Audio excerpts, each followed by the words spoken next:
afternoon, fellow citizens. Welcome back to the Citizens Chat Show. My name is Masesa Demiano. I'm back here and I'm stepping in for Comrade Kidega.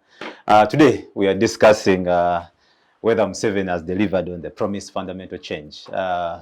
Over a decade now into his leadership, we need to know and try to understand whether we are at the point where he promised us all that he did. And joining on the panel to discuss this and much more, right from the far left is retired Major Awich Pollar, is the Director External Services with the NRM, the government. You're welcome to the show. Thank you so much. And you've not been on lately? You had a trip or something? Yeah, we had a trip because part of my mandate is to build relationship with friendly parties and people. I was in Kigali at the invitation of RPF, and we had a good time, and I think to some extent we contributed to the good relationship between Uganda and Rwanda. Right after Comrade, which is Edgar Tabaro. Edgar Tabaro is a counsel, is a lawyer, but is also the Khartoum envoy to the region. Yes, Edgar, you're welcome. Well, thank you. When you're introducing Major Pollar, there are many facets of him that you don't bring out. And it would be important to bring them to the attention of our viewers, because they define his cosmology and why he's boxed into a certain thinking. That I and him have been disagreed for the last 25 years. You say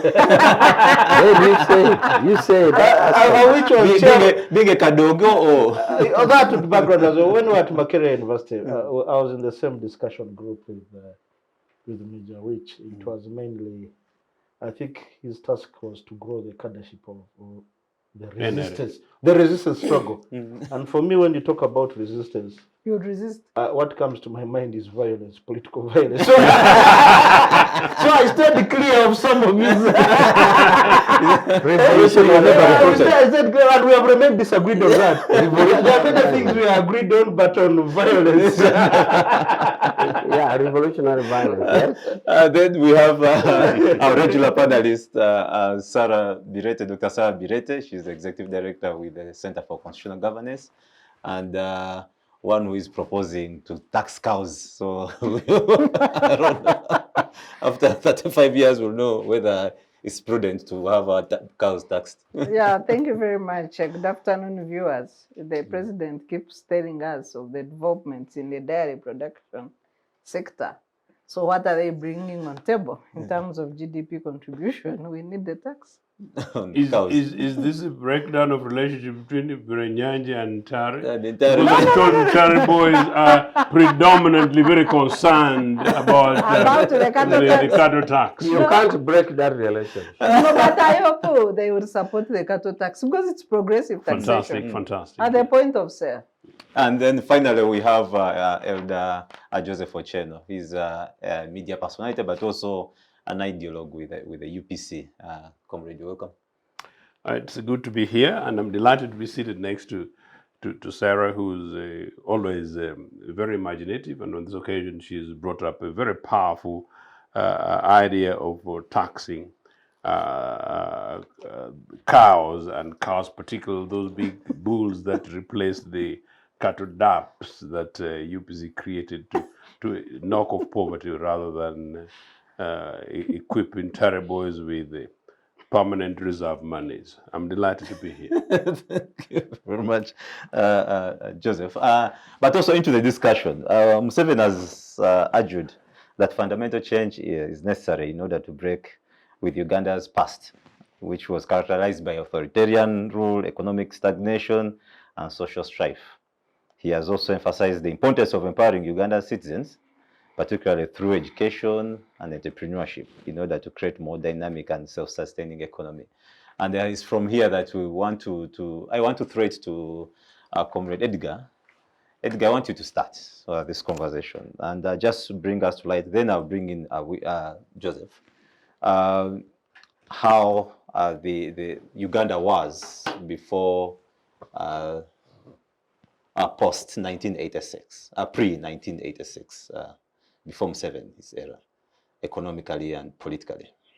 When you say pre-1986, are we talking of from the 1902 when Uganda was formally declared a constitutional state? We could have a little dig into, and because we're trying to see, yeah, some of them have a root in that. Pre-colonial Uganda was mainly an enclave economy, and the geographical extent or the delimiting of Uganda as a geographical territory, as a state, was more of a strategy to create a safe source of raw material for the Lancaster industries, Lancaster and Manchester industries. So we created an enclave economy based on the 3 C's: cotton, copper, and coffee. However, the primary production was limited to the Africans, the indigenous Africans. The trading and a little bit of value addition, not really value addition, processing for purposes of reducing bulk was left in the hands of Indians, and that's why the jute industry, sugarcane industry, really went to the Indians. Coffee hullers also were largely for Indians, and cotton ginneries as well in the Indian population, because the laws of that time, there was sort of an apartheid state that the indigenous people were not allowed to trade within a certain radius of urban areas under the trade ordinance. So, but towards in 1950s, there was a change of government in the United Kingdom, and the Labour Party, which is very close to Comrade Ochieno's heart, took power. The Labour Party had many people. They obviously leftists, and with the policies more towards social democracy, social welfare. And in particular in Uganda, they sent an Oxford graduate who had recently served in Malawi and had African experience, Andrew Cohen. Cohen was also a practicing Jew, so he had sympathies towards marginalized people because of his background. And that's when we see a human face of colonialism emerging in Uganda. And he laid the foundation for many of the social services that we have in the country. Schools, established Chigezi, that's when they got King's College, Chigezi College in Tovere. But there was no A-level school there. So recreational facilities even expanded on some of the public schools. So it's against that background that UPC took over in 1962 and really continued on the same trajectory. Cooperatives were strengthened, Lango Cooperative Union, Acholi Cooperative Union, Bugisi Cooperative Union, Sebei, and Kweterana, Kigezi Growers Cooperative Union, Banyakatonzi, all. Obviously, that was interrupted rudely in 1971 by the coup d'etat and state of anarchy set in, total breakdown in constitutionalism. It's well written, it's well documented. Immediate 1979, immediate post-Amini regime, we had 4 governments. Lulez, Vinaisa, Mwanga. Between 1979 April and 1980, we had 4 governments. Yeah. If you asked me from my readings, especially almost blow-by-blow account of the election of that time by the then Secretary General of DP, Francis was Arohi Gwenje, Aloysius was Arohi Gwenje. He wrote a book, the Aftermath of Uganda 1980 elections. And he gives accounts, of course, some of them I disagree with, they're exaggerated, like DP winning. He clearly had a different tally center from what others were operating. UPC won that election. But you know very well it was a pretext for somebody to go to the bush. But even before he went to the bush, he had made it very clear that whether the elections, whether he wins or not, whether he loses the elections or not, he will still go to the bush. And his comments were very clear on where he was going. During the same period, there was, and this is something that many Ugandans miss, and I'm afraid Dr. Bote didn't take action on it. There was a commission, a parliamentary investigation. You know, we had an interim parliament at the time, National Consultative Council. So there was an inquiry by Professor Edward Frederick Sempewa. He was the chairman of the, what is it called? Security, Defense, and Internal Affairs Committee or something like that of the National Consultative Council. It was deputized by the MP Council, the MP for, I think it was in PG Central. It's a gentleman called Babuzi Walutumukasa. This is very rich history that you don't find in people's conversations. In that report, they detailed recruitment of private armies in Uganda. And Fronasa was particularly singled out. With lots of evidence, Sinjiro, sleeper cells in Sinjiro, even weaponry being ferried from Tanzania. Now, that report was brought to the attention of the authorities, but you know, politicians have different ideas. But I do remember Kasendwa Dumba, who eventually took over as the head of NASA, detailed it for action, but well, events turn on information that's not available to the public. That's what we ought to know. So against that background, then Obote takes over 1982. Obote was Minister for Finance as well. You remember, he actually had also the other portfolio of Minister for Foreign Affairs. So they present a budget. He had some wise kids, the new kids on the block, Professor Kamuntu, Henry Bonima McMott, Tumsime Mutevire. Tumsime Mutevire was principal economist, I think, and one of the proteges of Dr. Bote. Then we had Agra Wari, who was ambassador to the Bretton Woods in Washington, D.C. So they negotiate critical loans, critical assistance, technical assistance, and also what these days we call development assistance, but donor funds. And I think there was IFAD, World Bank, which was World Bank used to be called the Bank for Reconstruction and what? That was the first name, Reconstruction and Development. Yeah. So there was some interventions. There was some interventions, and the economy of inflation was tamed a little bit, you know, and you know, it ceased to be hyper, but you know, under controllable. And there was an attempt to revive the economy.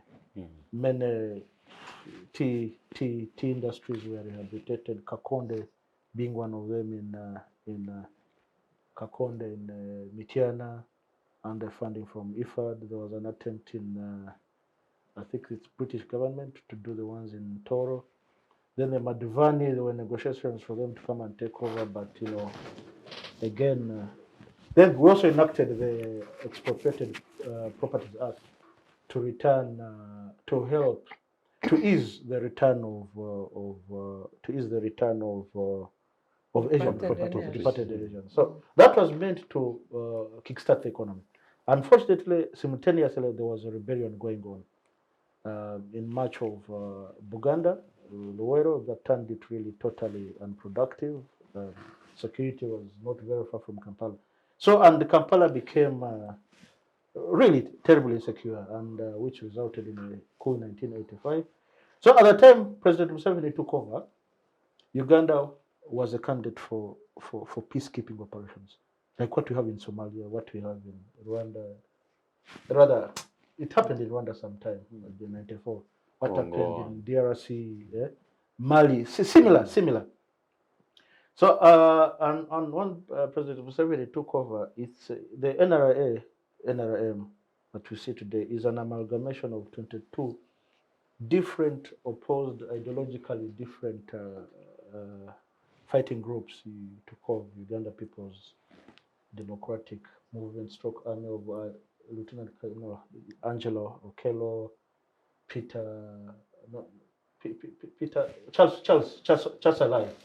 Charles Alai, Otem Almadi.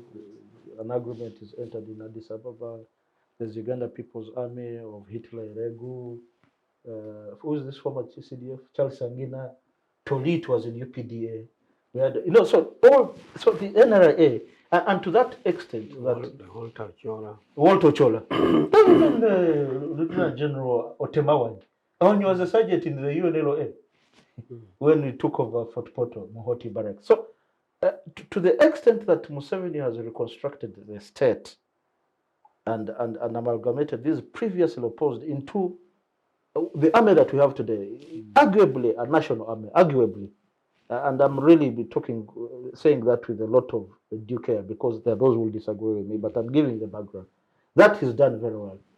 Now, when it comes to the economic policies, and I've had these arguments with my good friend, Major Pollar, Awich, and we still remain disagreed. I hope one day he agrees with me, not. It's the other way It's around. the other way around. These guys turned Uganda into a guinea pig. Every policy that was to be experimented and that was proposed by the Bretton Woods, we took on wholeheartedly and even we claimed authorship. we claimed the authorship of the policies. And I do remember in the 90s when we were growing up, when we were in high school before we joined university, there was this capital gang. And we had those very exciting discussions. Winnie Byanyima, Charles Onyango Bo, Frank Katsime, Patrick Kako.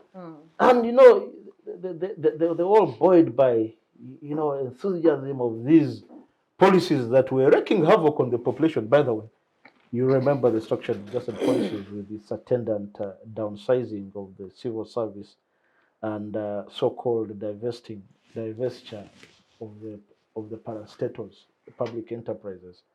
One, they were sold for a song. Two, retrenchment. Remember the retrenchment exercise? It was really, it brought, the persons who were retrenched were not prepared for retrenchment. They were not given psychosocial support in form of what they call occupational therapy. Occupational therapy. Occupational therapy. So the many of the people who were retrenched did not live beyond 5 years. That's, you know, when you are approaching that age of redundancy, diabetes, high blood pressure, drugs, that's when they stopped having treatment, free treatment. Remember the saying in Nemulago, so many of them didn't live beyond their 5 years. The ones who were demobilized from the security forces easily took the trauma, first of all, of the war, and recall that these people are not given psychosocial support as well to treat their post-traumatic stress disorder, PSTD or something, the PTSD. So when they went to reintegrate in the society, you know, these soldiers don't easily. When they come to the civilian life, they find us very disorganized people, and they fail to cope. And I can give many examples, even at the highest level. Edgar, right there, we'll start from there. Yeah, but I want to bring in Mr. Joseph Ochieno, because they also had a fair share of the pre-1986, and I want to just give us a brief on how the economy and the politics of that time was. I know Uganda by that time, before 1971, it was ranked as one of the best country with the best healthcare in Africa. Literally, it was one of those countries, and I want to know how did you, as the UPC, handle that time? No, I think although I would certainly have a slightly different view with Edgar on very few issues. But largely agree. No, generally largely agree. And although some of his facts I might have alternative narratives, Edgar gives a very fair, from an independent, objective view, a very fair assessment. And obviously, if there was space, I would also give him a spare 1 minute. Him and I normally share time. I would still have given him an extra minute or two to give context, especially because I thank you for this program, because putting context to this, and particularly deliberately pushing back, like Edgar said, you know, that is a bit of my areas of interest. How far back do we go? I genuinely believe that considering the Mabati politics of today and how amazingly ignorant many of our very genuine, well-meaning citizens are about not only their reality, but where they're coming from as recent as 10 years ago. It's very important that we get to know what it was, not only pre-1985, but perhaps pre-1985, 86, but possibly sometimes from persons other than UPC. So to that extent, yes, it's absolutely true. But of course, you're right that what happens, the detail that Edgar obviously did not give, and before I do that, before we came on air, we were having a joking conversation, part of which actually Which you should have captured camera people missed. Yeah, they're very exciting, including conversations around the entire schoolboy boasting about his trip to Rwanda and the high table reception. And of course, we once in a while envy him, particularly those of us who struggle with cost of living.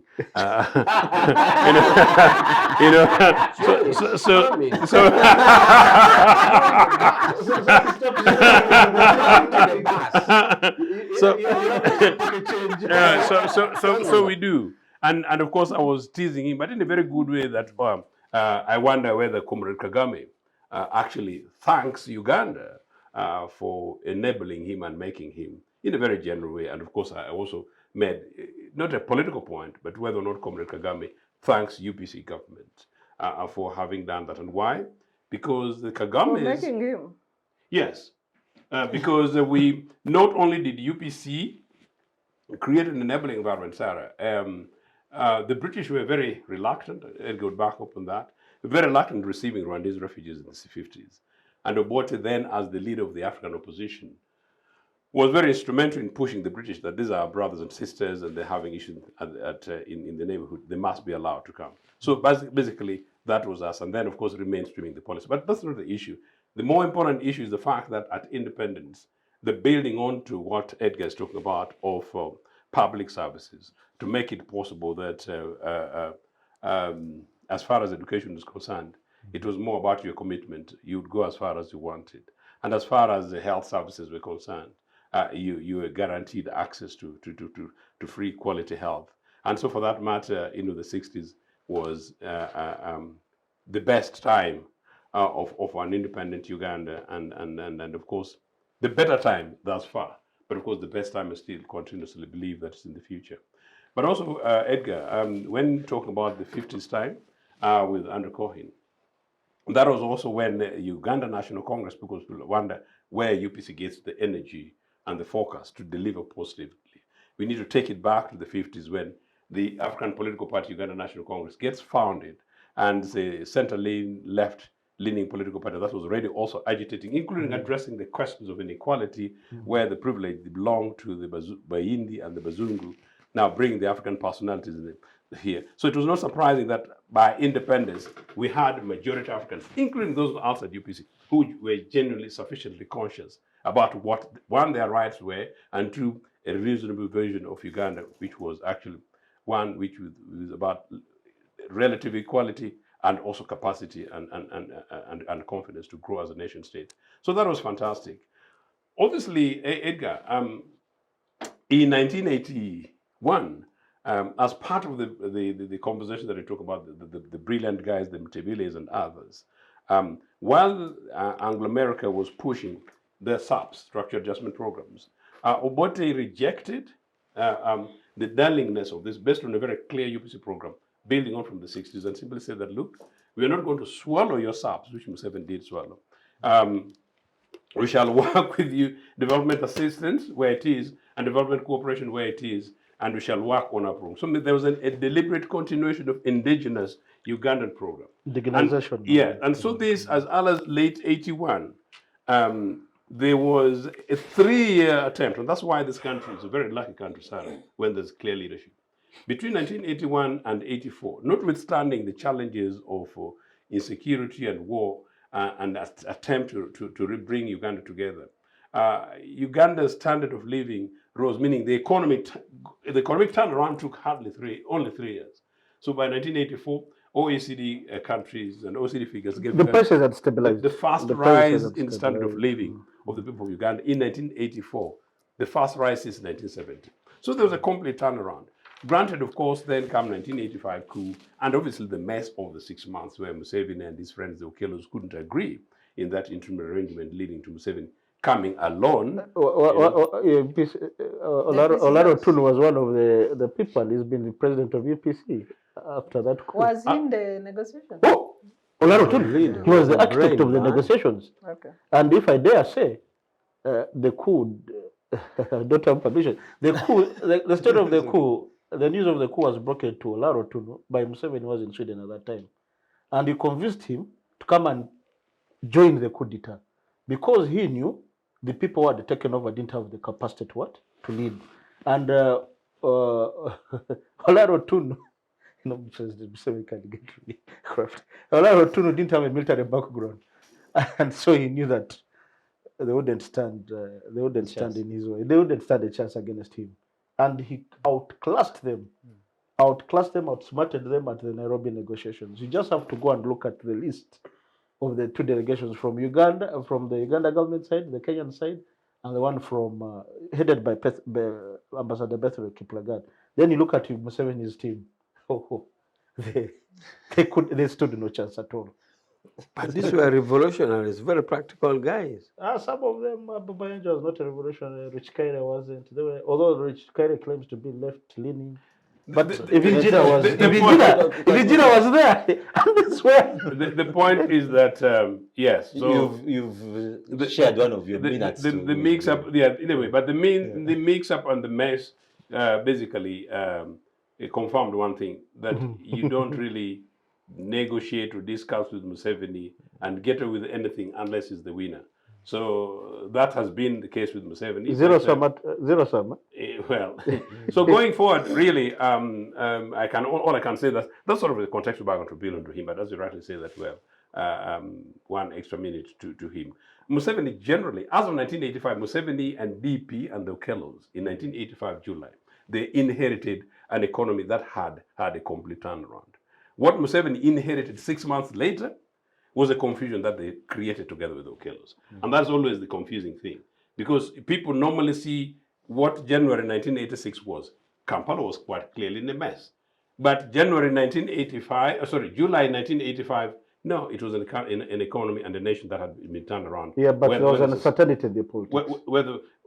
But here we're talking about the economy. So in the sense that we had new third world schools established, new technical institutions started, new teacher training colleges started in almost every sub-country. Health services were back to generally to normal. We had opened up infrastructure and roads and rehabilitation. By and large, Uganda had been restarted. It's just unfortunate that when these guys came in 1986, notwithstanding the overwhelming force and capacity and goodwill that they had, part of which Edgar talked about, that these guys went on to this ideological laboratory that has now turned us into a messy iron sheet economy, which unfortunately is another story. Thank you very much, Joseph. I want Awich. I know the people would want to know the promises, because we are discussing the promises that your government, where you participated so much in bringing. We want to know. He participated in the violence. In the violence. So he's a violent man. What were the main promises made by the president when he first came onto power in 1986? Okay. That kickstart our conversation. Thank you so much. I'll answer your question, but I'll also I'm eager to put in the perspective, in more or less in the juxtaposition form, whether or not there was indeed a fundamental change. I'm eager to rush to that. I don't know your thematic approach that you had intended, but first to Tabaro's violence. He used to call me comrade. Now he's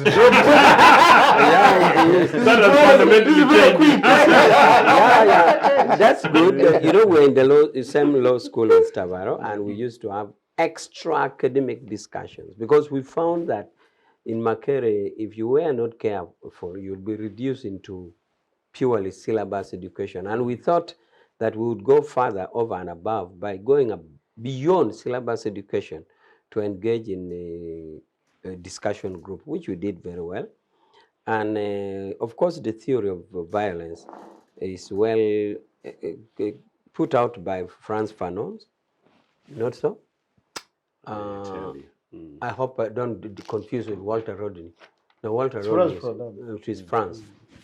Now, Which Frantz your Fanon, boss subscribes to. yes, and he wrote an President essay that Museveni, up to this day leaves me scared. The daylight President out of me. Museveni wrote about it again for his dissertation in Dar es Salaam University. But it's not anarchical violence, it is revolutionary violence. It's not violence for anarchy.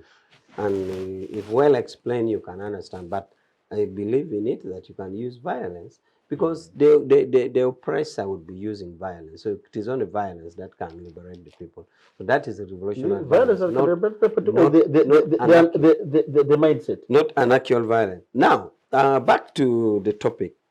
You see, the declaration of this is a fundamental, this is not a change of guards, but a fundamental change. That declaration was made by Museveni outside Parliament, that Parliament ground. That is where the swearing took place. And if you look at the photo, the Tafure were there, still looking, of course, Jim Muhwezi from the fighting background. They're not looking that smooth, but here we are with the revolutionaries. So, Justice Oda referred to it as a ragtag force. yes. So these ragtag revolutionaries were there. So that declaration was made in the parliamentary compound. And On the steps of Parliament. in the steps of Parliament. And it was coming at the background of the thinking. These were fighters and soldiers. You know, soldiers are used to having guards. So you put guards, even if you put them at the gate, they work after a certain interval and they are replaced. But they're always given the same instruction to prevent intruders or to stop enemies. The instructions is uniform. That is a guard. So the thinking, the packaging of a philosophical spirit or ideas could only come in the context that Museveni was in, the guard. So he said, and also in this, is that the past governments were actually guarding the imperial or a post-colonial master system. So whether you change which president or what, it would be serving the Great North. So this is the background of the declaration of this is not a change of guards, but a fundamental change. So it is an analogy got from the normal putting guards at the gate and you change them with the same instruction, with the same order, and just, so this was the analogy. Now, indeed, it came out to be true that it's not a change of guards, but a fundamental change. And it permeates in all corners. I don't even know which one to take. For example, security. I don't want to give security in areas where there was war. If you take security in Lango and Acholi, there was a lot of insecurity at that time. For example, the cattle rustling from Karamoja. Let me tell you, the cattle rustling in Karamoja, the gunpowder, Karamoja first were naturally rustlers, even with spears. But they got to gunpowder because they raided the barracks and left by mean soldiers. So they got guns. So they increased. Then when Lutwa was overthrown, they got more. But when Obote was in power, the cattle rustling had crossed the road from Soroti to Lira, if you follow that road. It had crossed the road from Lira to Kitgum.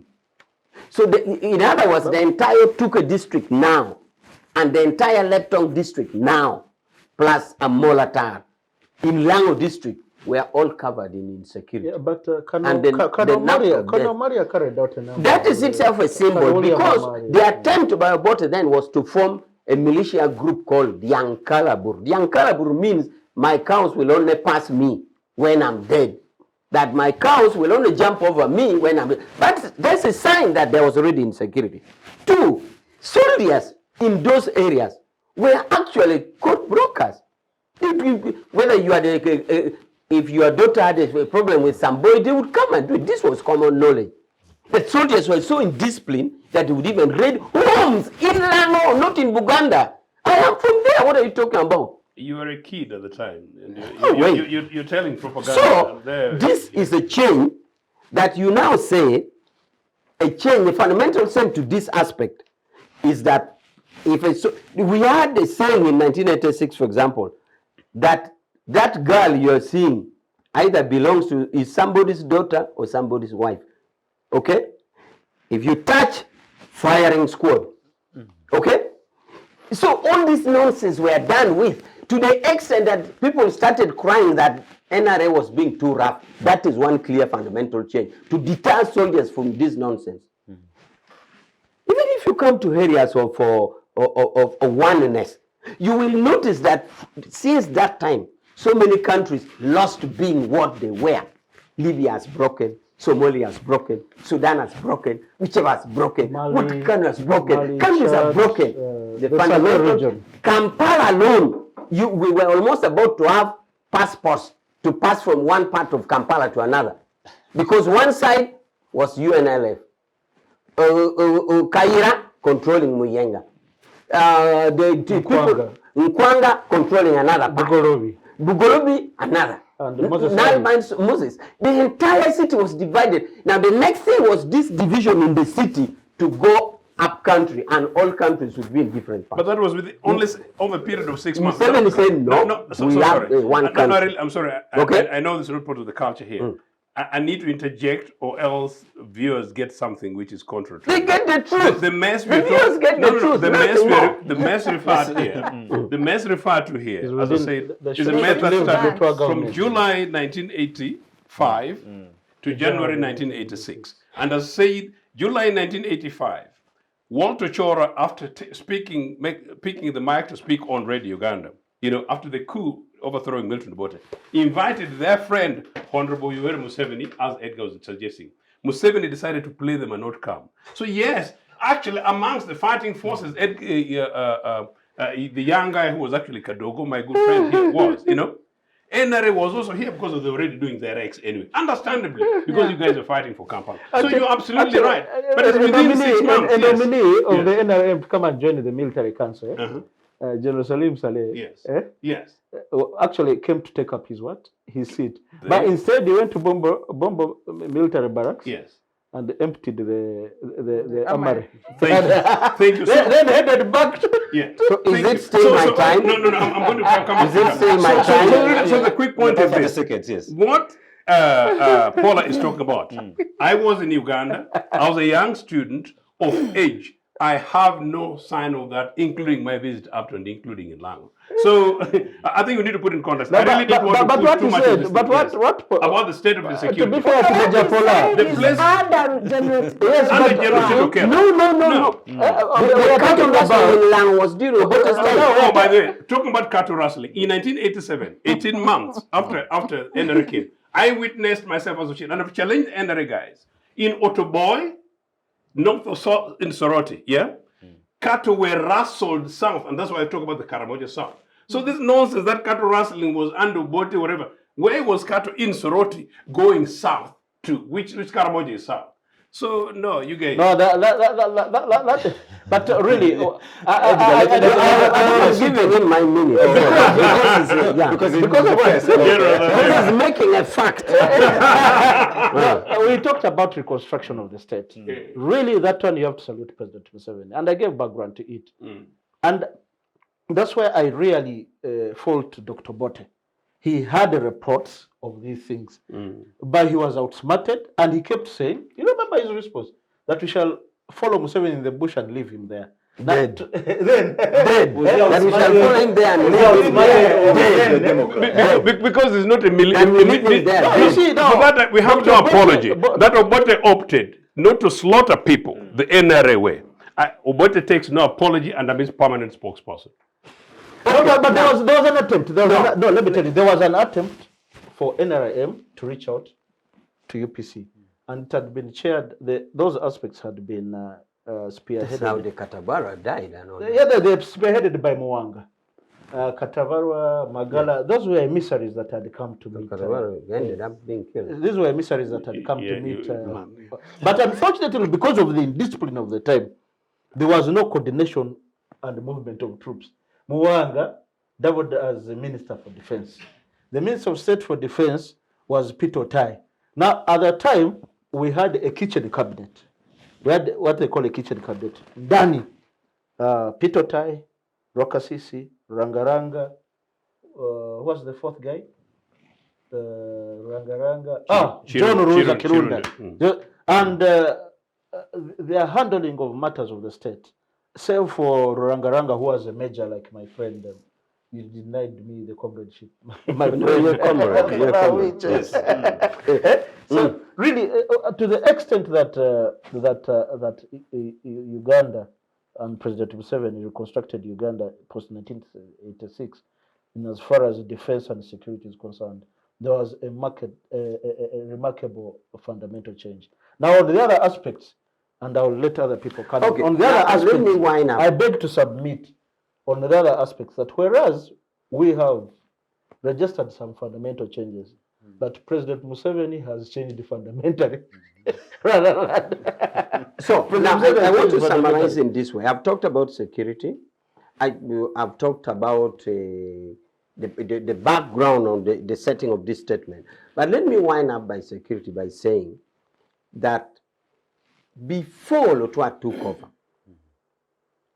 I maintain that the cattle rustling had galloped the entire current of Tuket, the entire current Lepton, and that crossed the road Soroti, Kilera and later Kitgum. That is for a fact.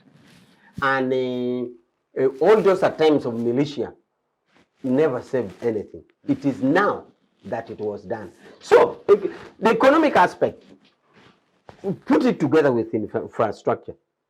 In fundamental, we have gone a long way. We all borders of Uganda, including the road Obote used to escape to Kenya, was Maram. It is now tarmac to Kenya. You have Busia. You have Malava. Going to Kenya, you have 4 tarmac roads. In Obote's time, it was 1. I think it was Malava. Everything now is there. To Sudan, you have 3 roads by tarmac. To Congo, you have roads. Tanzania, there's no failure of accessibility. River Nile, we have bridges. On the oil cities. We have fantastic roads there. We have you have a bridge in Kayunga on River Nile. You have a bridge in the national park. This were used. Okay, this used to be reserves you couldn't think about. We only think the British could do it.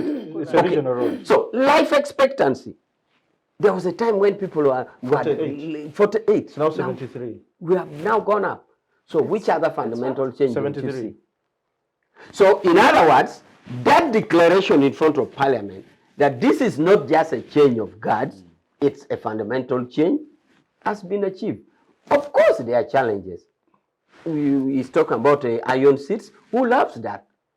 We hate it in the worst way possible. Yes. You promote impunity. No, it will be iron. You reward impunity. These other setbacks, resource keeping our resources, resource leaking is our great concern. But remember, every development comes with its own challenges. But by and large, like a congressman likes to put it, we have achieved the fundamental change. Right there, I want to bring on Sarah.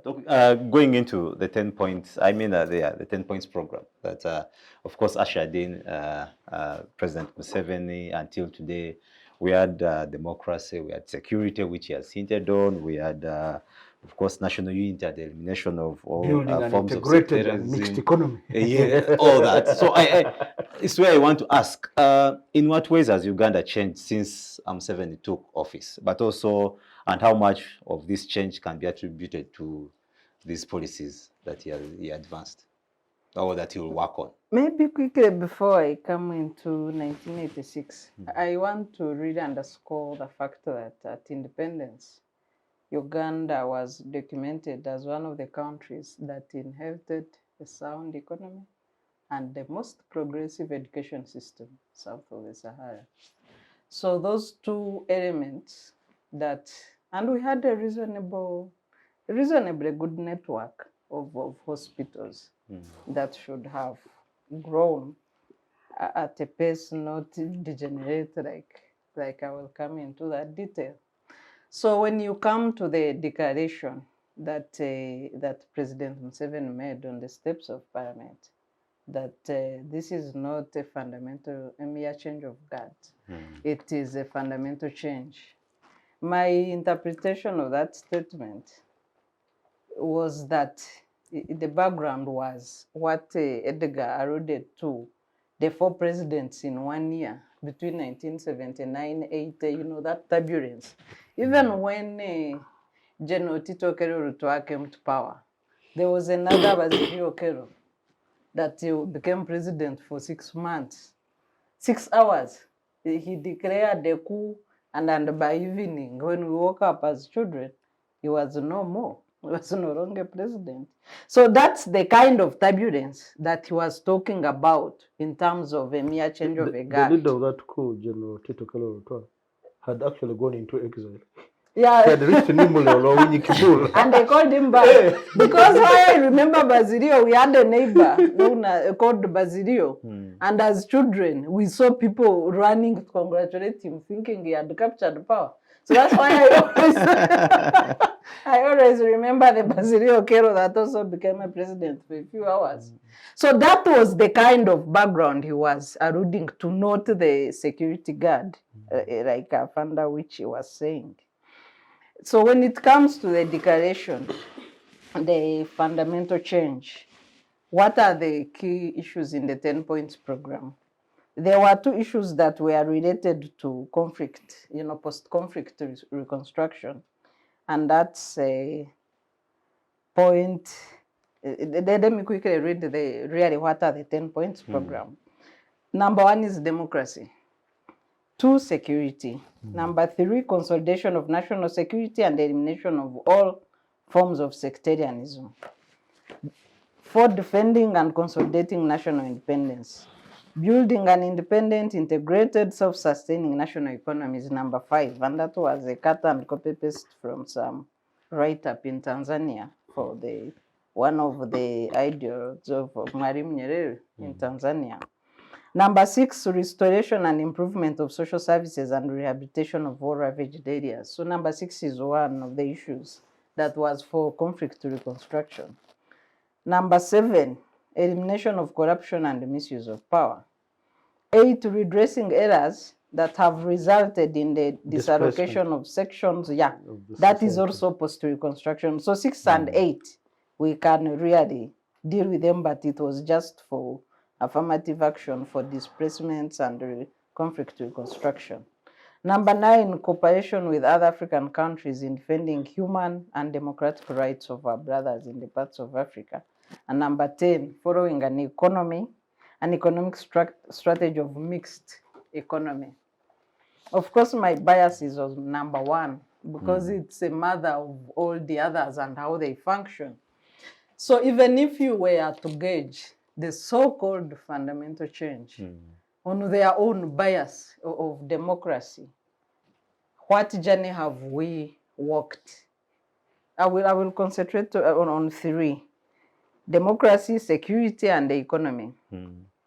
What journey have we walked democratically?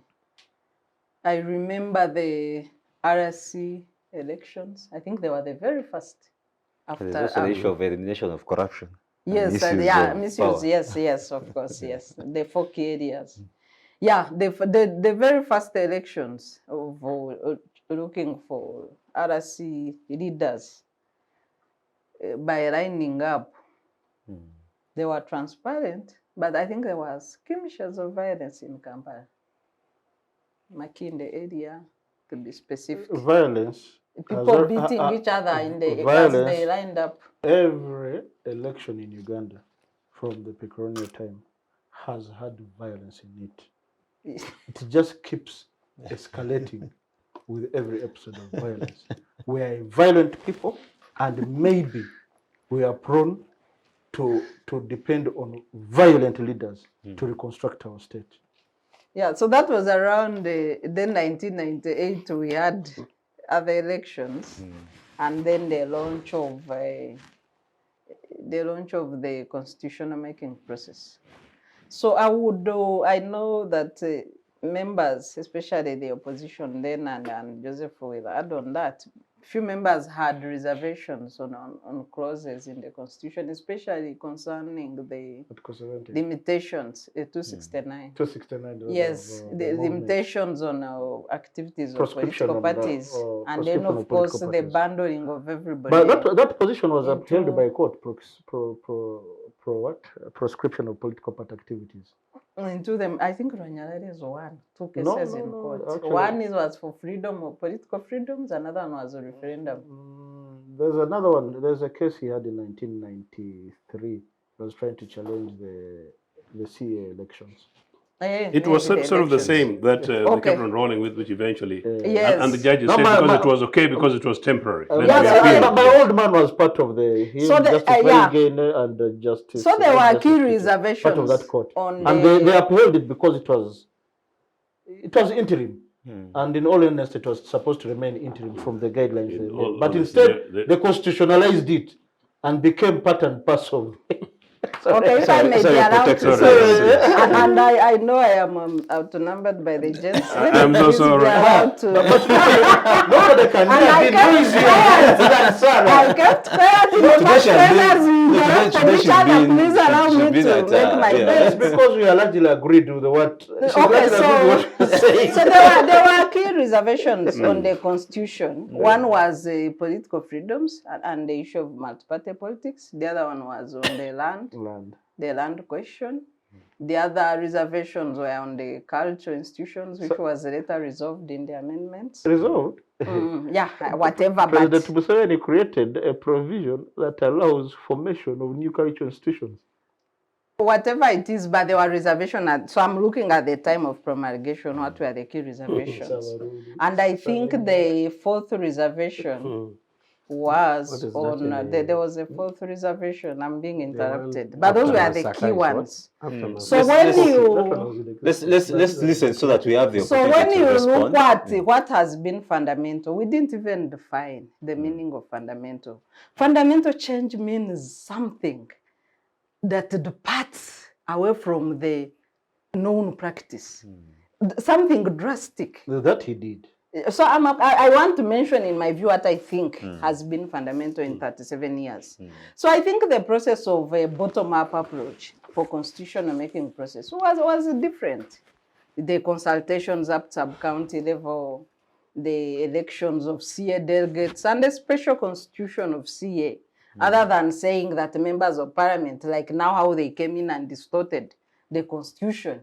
I wish we had maintained that each time we want to review, we get a special set of people who are qualified to review the constitution, because really parliament has let us down and diluted all the work and efforts of the constituent assembly and the quality of the constitution. So that was fundamental, but later it has degenerated along the way. If you look at the second premise of course, the democratic culture is nowhere. Constitutionalism is nowhere. It is really propaganda. People refer to the constitution as a by the way. So we don't have a culture of democracy that is rooted in constitutionalism. That's why even the amendments dilute instead of strengthening the constitution that we got in 1995. The rule of law is neither here nor there. You look at the key matters of justice, who can access justice, and the barriers. The more people get, more barriers of access to justice every other day. I know that we have many courts, but who can access justice? And I know that off camera, even Edgar was alluding to it, saying these ministers are even talking without even lawyers. That goes into the culture. That is a primordial. No, thing. I'm coming, of course. It Primordial affects culture. everybody. The culture of rule of law, the culture of justice, the quality is all really. It is neither here nor there. Many citizens, because of poverty levels, really look at affording a lawyer as a luxury. Ordinary people. But there are small claims courts that allow. I know, but I'm saying affording a lawyer is a luxury. So that's why even we needed to create that provision of saying you can go to court without a lawyer. No, it's there. It's there. That's It's there. the small crimes. Yes. That's why I'm saying that because affording a lawyer is a luxury. That's why ordinary people have to represent themselves. You are just confirming what I'm saying. No, I mean there are rules that have permitted that. Yes, And the rules have been made simpler for them to for understand. them to access justice because of the challenges of affording lawyers and the rest of it. You look at the legal aid provision, many people who have knowledge that they even need a lawyer are dependent on legal aid. So that shows you that there are still barriers in fast access to justice. Do we have any known democratic values and systems? See? The institutions are weaker. The democratic institutions are weaker than ever before today.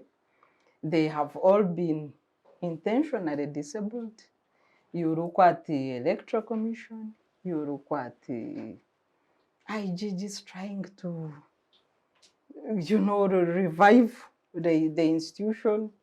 You look at the other structures that are supposed to hold the democratic rights of the people, the police. Just the other day, they were tear gassing journalists in the course of their duty. You have a degeneration on fundamental rights and freedoms with kidnaps, torture, and real aid. So all that has failed. So if I was to score point number 1 out of 100 in terms of democracy, save for the ritual that we call elections, I would score it at 20%. If you come to security, many people claim that they can sleep, and that was very common after 86 because of the battles of having to run out of your home. My father was part of the victims that would have to hide in bushes or whatever during that turbulent time. So people, the first celebration was that you can spend the night in your home and there's nobody knocking. Although with kidnaps now, we have people knocking on other people's doors, especially members of the opposition in the night. There was a boxer that was murdered by security that he was working with in the middle of the night. So the issue that everybody can enjoy sleep is now also neither here nor there because we have security knocking on people's doors in the night and kidnapping and torturing people. So you have that erosion of even the Tweba Katuro. It is now selective. Maybe if you are NRM and don't want to be NRM, then you can claim to Kweba Katuro. So you don't cover Katuro because you're not NRM? When we are surveilled every other day, physical and cyber surveillance, do you know what we go through? Yeah, but that's for your security. Can you imagine? You're securing you. Can you imagine? We have drones flying over people's homes. Yeah, How but many to times secure has you- Bobi Wine captured pictures of surveillance over his household? So you have this, degeneration of the so-called Tweva Katoro. Even the best that NRM would have delivered fundamentally, they have now eaten it through their longevity and preoccupation with power, even when legitimacy is contested. So you have the professionalism of security forces. Previously, President Museveni, the old one, because I know Edgar remarked that he has fundamentally changed. The old Museveni used to take pride in building a professional army. And number 3 talked about sectarianism in security forces. The joke when you are reaching the road going to Nomo Gallery in Nakasero was that each time there's the occupant of the state house, if he's speaking Rangi, then the language on that road must be Rangi. If the occupant is speaking Luganda, like we had the Benaisa for a few months, then the occupants are speaking Luganda. But for 37 years, you've had the occupants of that stretch, the official language changed to Runyankore. I know that, and at times I get scandalized as a Mnyankore. You reach an official place and you think you should use official language, even when you know the other official in courts. So we have had, I think, the sectarianism in security forces. I was not old enough to know how bad it was in the previous armies, but to me, you can take audit of command in the army, command in police, you will find about 50% are coming from one region. So what other sectarianism do you need? I think it's now official. So number 3 has completely collapsed. What has been achieved in terms of fighting sectarianism is that when you talk about sectarianism, then you commit a crime and you must be prosecuted in the shortest time possible.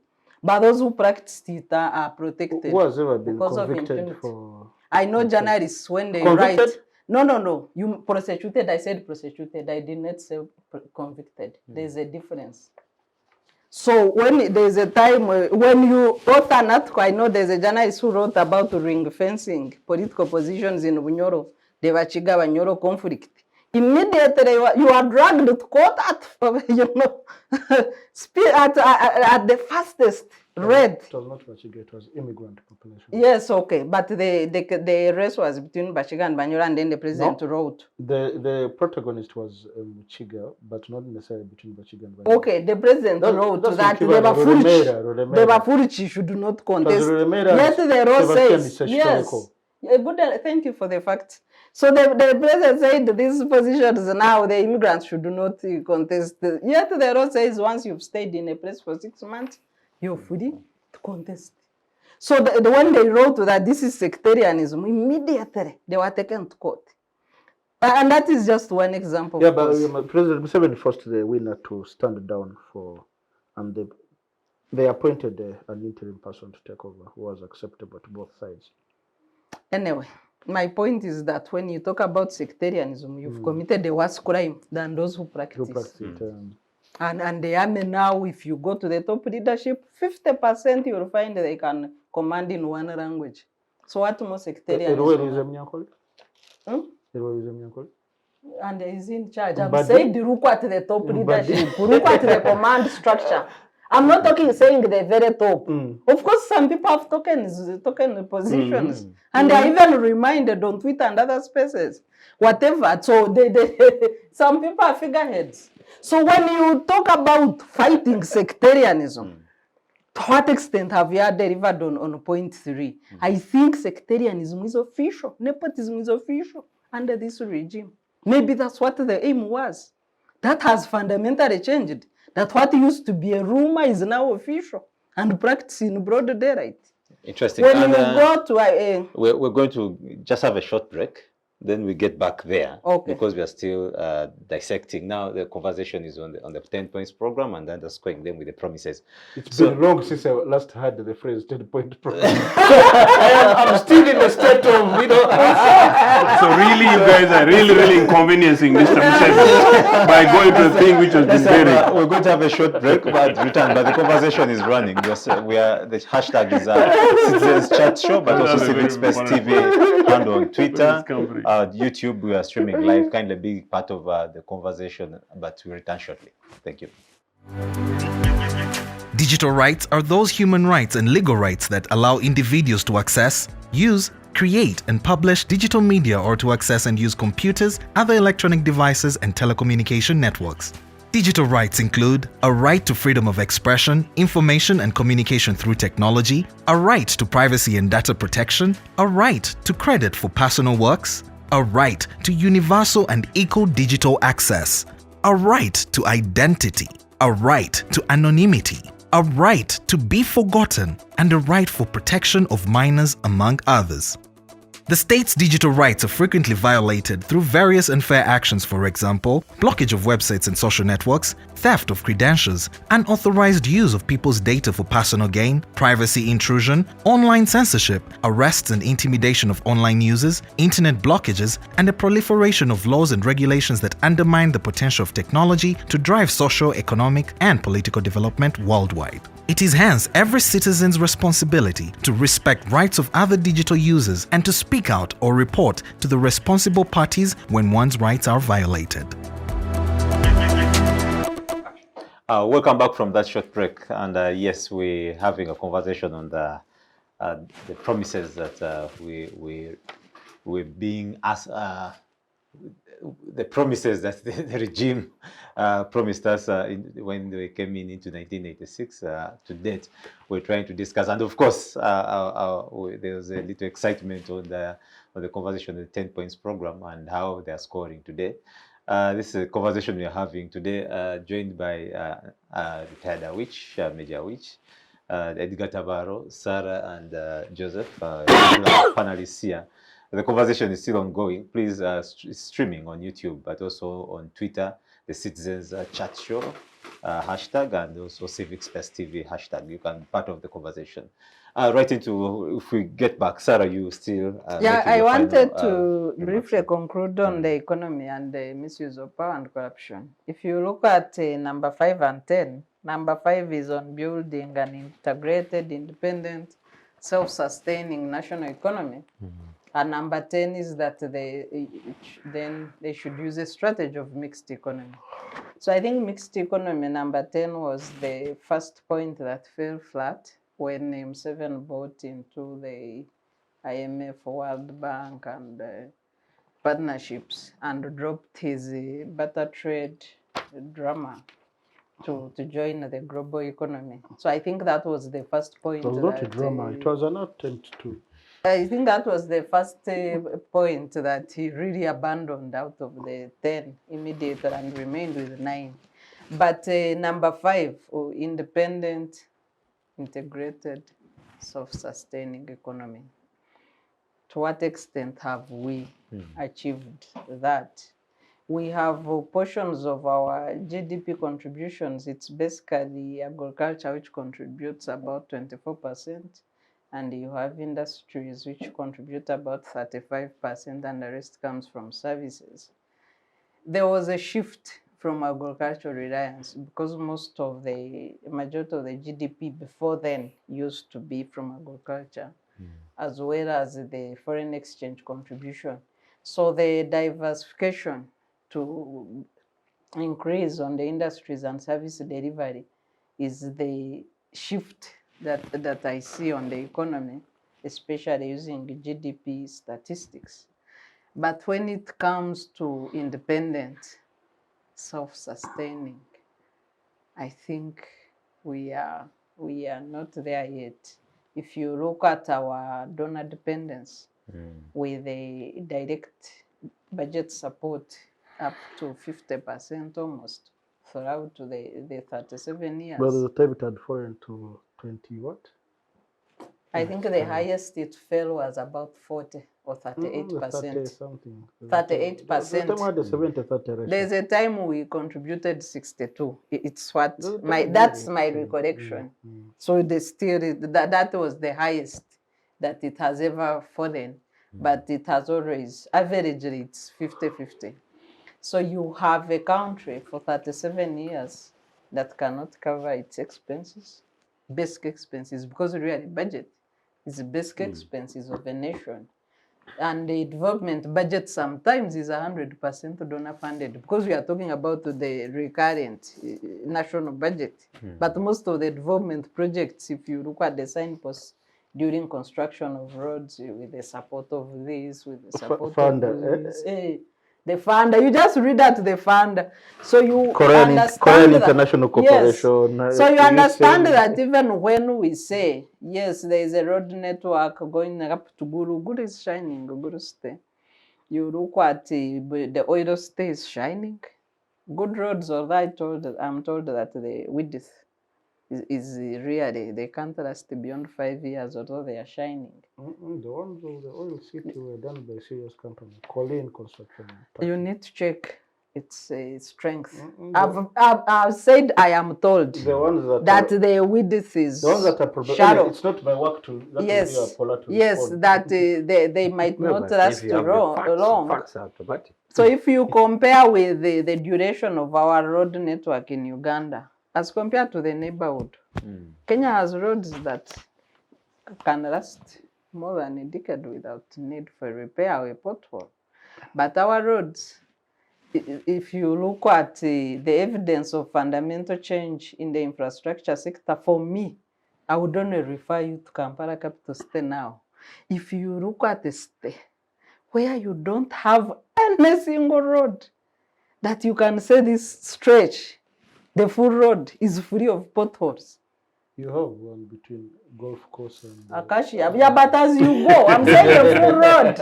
I know there are patches. There have been patches of construction with the donor support. The new ones that are really. Yeah, it is a stretch. Even even in Tinder stretch, I can say there is no pothole, but as you move, that's why I say the full stretch of the road. We have patches that are rare, and it's only two. It's Akashi and in Tinder stretch. You look at Kampala. Oh, there's another one, which is this place, Kajansi. Mutundwe. Kajansi Mutundwe up to Rubaga. Imagine all the road network in Kampala. You can point at 3 stretches. So you have Kampala. Kampala is actually, let's give them 5, so that in case of there's a road we haven't used recently. Kampala is now a capital city of potholes in the whole of Africa. I think for me, a question of where is our infrastructure money is answered by the mess in Kampala. If you look at the misuse of power and corruption, really in the Kampala is under the opposition leadership. Who has power for development? It's government. You took it over by force. And who oversees it anyway? And the voters cannot hold you accountable because of that stolen mandate. You imposed it yourselves over the state. I imposed through the law. I'm saying the regime cannot. I don't know why she's relating me with the so-called regime. Okay, apologies. We have the official spokesperson. The regime imposed itself on Kampala because of the mess.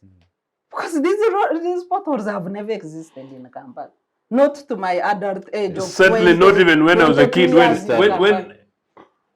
So to me, that is a demonstration of the infrastructure mess. It is also important to underscore that before NRM came, Uganda had a functional railway, an airline, public transport, and now young people might. We had the Kayola. Yes. Let's call it Kayola train service. Yes. That would come from Nyanzi in Michanda very early in the morning, ferrying people to come and work in the city. Exactly, and then take them back in the and that would be the train was really moved. Yes. Then we had the national bus service. We had the national bus service. We had domestic flights for Uganda. Yes. So now you can, young people might look at Uganda Airlines and think that is part of fundamental change, not knowing that the current Uganda Airlines is still a bigger distortion of what existed before NRM. So when you come to misuse of power, really, I think NRM and corruption is almost the same thing. It is only, it takes too much pressure. Even in the iron sheets, where people lifted hardware, because the original steering was software through tenders, budgets, and the rest. But now NRM generated hardware, heavy lifting. Iron sheets on the head. Even citizens have been crying for 3 months to even have one person charged on a direct hardware theft of iron sheets. So I think really to me that explains the lack of will and determination to fight corruption. Interesting. And we're going to discuss a little economics and corruption as in there. And Edgar, back to you. We're discussing what are the successes and failures of Museveni's economic policies. And how have they impacted the development today? You know, in my introduction, I said we were turned into a guinea pig for experimenting all the bad policies that the Bretton Woods institutions wanted to force through. We adopted, there was a needs assessment that was conducted in 1987. And at that point, Uganda even lacked what we call, what they call it, basic data for planning. We didn't know where we were at, so as to be able to plot a strategy for development. But as it were, we took on to the SAPS, Structured Adjustment Policy. The World Bank was acutely alive to the fact that these SAPs were going to cause a distortion. So they contemporaneously established a program that was headed by one of his kinsmen, late Joseph Okone. Also, that explains why he was Minister for Planning, then Director. Mr. Ochieno, Joseph Okone was made the Director. He was a graduate of London School of Economics. He was a good economist. But now I'm learning was an entire old boy, so it's becoming clearer. And those deals of entire always go like this. I've seen a list of them. But this is what happened. He was first So they minister are for a planning. problem. Yeah. First minister for planning, predominantly. then he was made director of, he's the father of this former executive director, Engineer. engineer Odongo, executive director of Uganda Road Fund. Well, they claim to be royals from Lango, but that's another issue altogether. I'm not an expert on culture institutions in that part of the world. So they established, what do they call it? Program on project on social adjustment, PAPSCA. social adjustment, and a program for elevation of poverty and structural adjustment. So the new structural adjustment was going to cause trauma in the population, and they went ahead to do it anyway. Wholeheartedly adopted it to the extent that they claimed authorship over it. Simultaneously, Uganda and Ghana, this is at 1991, Yeah. Uganda and Ghana were ranked peers in many aspects. The politics, they had not changed leadership in a long time through a plebiscite or an election. They had a history of coup d'etats. They had a history of becoming a net exporter of refugees. Museveni is always proud of that record, which I think is also commendable. That we have now become a net importer of what? Of refugees. We no longer export refugees. So Ghana and Uganda were ranked very similar in 1991, and we undertook the same policies. Around the same time, if you recall, one of the foremost thinkers of the time in NRM, Kionga, was dropped as a minister in a surprise cabinet reshuffle, and they brought an Oxford-trained economist. Unfortunately, I'm a little bit conflicted here. He's not a blood relation, but I consider him an uncle, the late Mayanja Nkanji. So he was an economist and had taught at Oxford. In his appointment as minister for finance marked the heightened tempo for implementing the free market economy, the liberal neoliberalism. They took on a consultant called Professor Pollar from Oxford, and man, these guys wreaked havoc on this country. Well, there were some reforms, like floating of the forex market, opening it up. Which was an imperative anyway. But well, you should. They were pragmatic, and we've had this discussion. At the time, there was no alternative. But the same argument can be made that the structured investment policies, it was a pragmatic step with no alternative, because and this is my take on it. It was a bitter pill to swallow, but we needed the pill to revive, to restore the health of the patient. When there are some pills that have adverse effects. It's like chemotherapy. You want to save a person from a malignant growth, but they develop nausea, the hair falls off, the skin changes. That's my gut feeling, because I've studied these papers.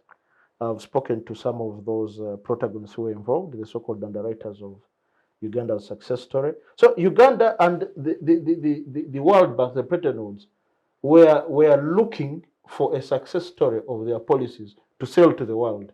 Yeah. So they picked on Uganda and they picked on Ghana, and were they willing buyers? They hyped it, they spinned it, Yes. and made it look like these were the success stories that the rest of the world would emulate. So the privatization came in. Ghana tried the same thing, but they had to revert. So, but when you look at Ghana where it is now and Uganda, I mean, we're now worlds apart. Yet we ranked peers 31 years ago. But we are better than Ghana. Well, I know you're going to talk Ghana about is now bankrupt. I know you're going to talk about the economy, but we are talking about when it was also proliferate spending and target on the oil, whatever. Yeah, reliance borrowing on oil revenue. Ghana is bankrupt. Which you are doing. It is. But you see, I'm plotting a trajectory over the years. Over the years. So when you look at Uganda, some of the policies that Museveni has implemented over the 37 years, they have been contradictory, anachronistic, and sometimes not delivering for the people. But most of them, especially most of It the was never so-called- intended to deliver for the people. If I may come in briefly, Yes. most of the economic projects where we've put money are really ghost projects. Some that have been implemented, like the power projects, if you take a value for money audit, like Parliament has done, glaring. Yeah, we intentional are producing more power And than then- we can evacuate to the national And then the grid. mistakes, the faults, and the rest, then you go to the ghost projects. But But you see, there's some projects that have really worked out, and I'll give you examples. Rehabilitation of the coffee sector, let alone tea sector. The coffee sector is paying off, and you can ask people like Suruma. They were at the forefront of these things in the late 80s, early 90s, when he was managing director. First of all, Deputy Governor Bank of Uganda, then moving to UCB. You remember when they injected the rural farmers scheme. It came as a shock. Many people failed to pay, and we established what a non-performing assets recovery tribunal, which was meant to collect the monies that were owed to UCB and UDB. And man, when you look at the portfolio of the defaulters of the loans from UDB and UCB, it was the entire endogenous entrepreneurial class in Uganda. I mean, all the top, I don't want to mention names because, I mean, some of them have gotten out of debt and recovered, but I mean, across the board. And of course, the biggest defaulters were naturally politicians. So it gave the impression that these guys got access to these loans because of their offices, another because they had viable projects to what? And I find it very difficult not to agree with that narrative. But So also, there's- also just recently when we were trying to, there's a time also that That's the the top, trend. yeah, the top, the rich most people, the entrepreneurs, were also running out for government bailouts. For bailouts. It's No, not so long. Well, that was a worldwide whatever phenomenon.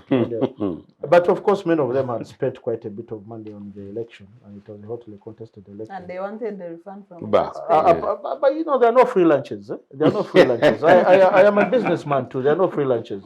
I usually go to lunch with Mr. Ochieno, but because I know he's a grower of knowledge, so I You get pay for knowledge. I'm paying for knowledge. I'm paying for knowledge. There are no free lunches. So when businessmen Yeah, young man, you join us. But you think I need the knowledge? then buy him On lunch. board. Knowledge plus, you know, But you there have pay. been some significant interventions. The coffee sector, you can see it's beginning to pay off. The liberalization of the coffee sector. A bit of problems, but you know, we pushed past 7 million bags export. Uganda is now the leading coffee exporter in Africa. And Coffee that- exporter, not producing. Producing is Ethiopia. But Ethiopia consumes over 90% of the coffee in the Entirely. domestic consumption.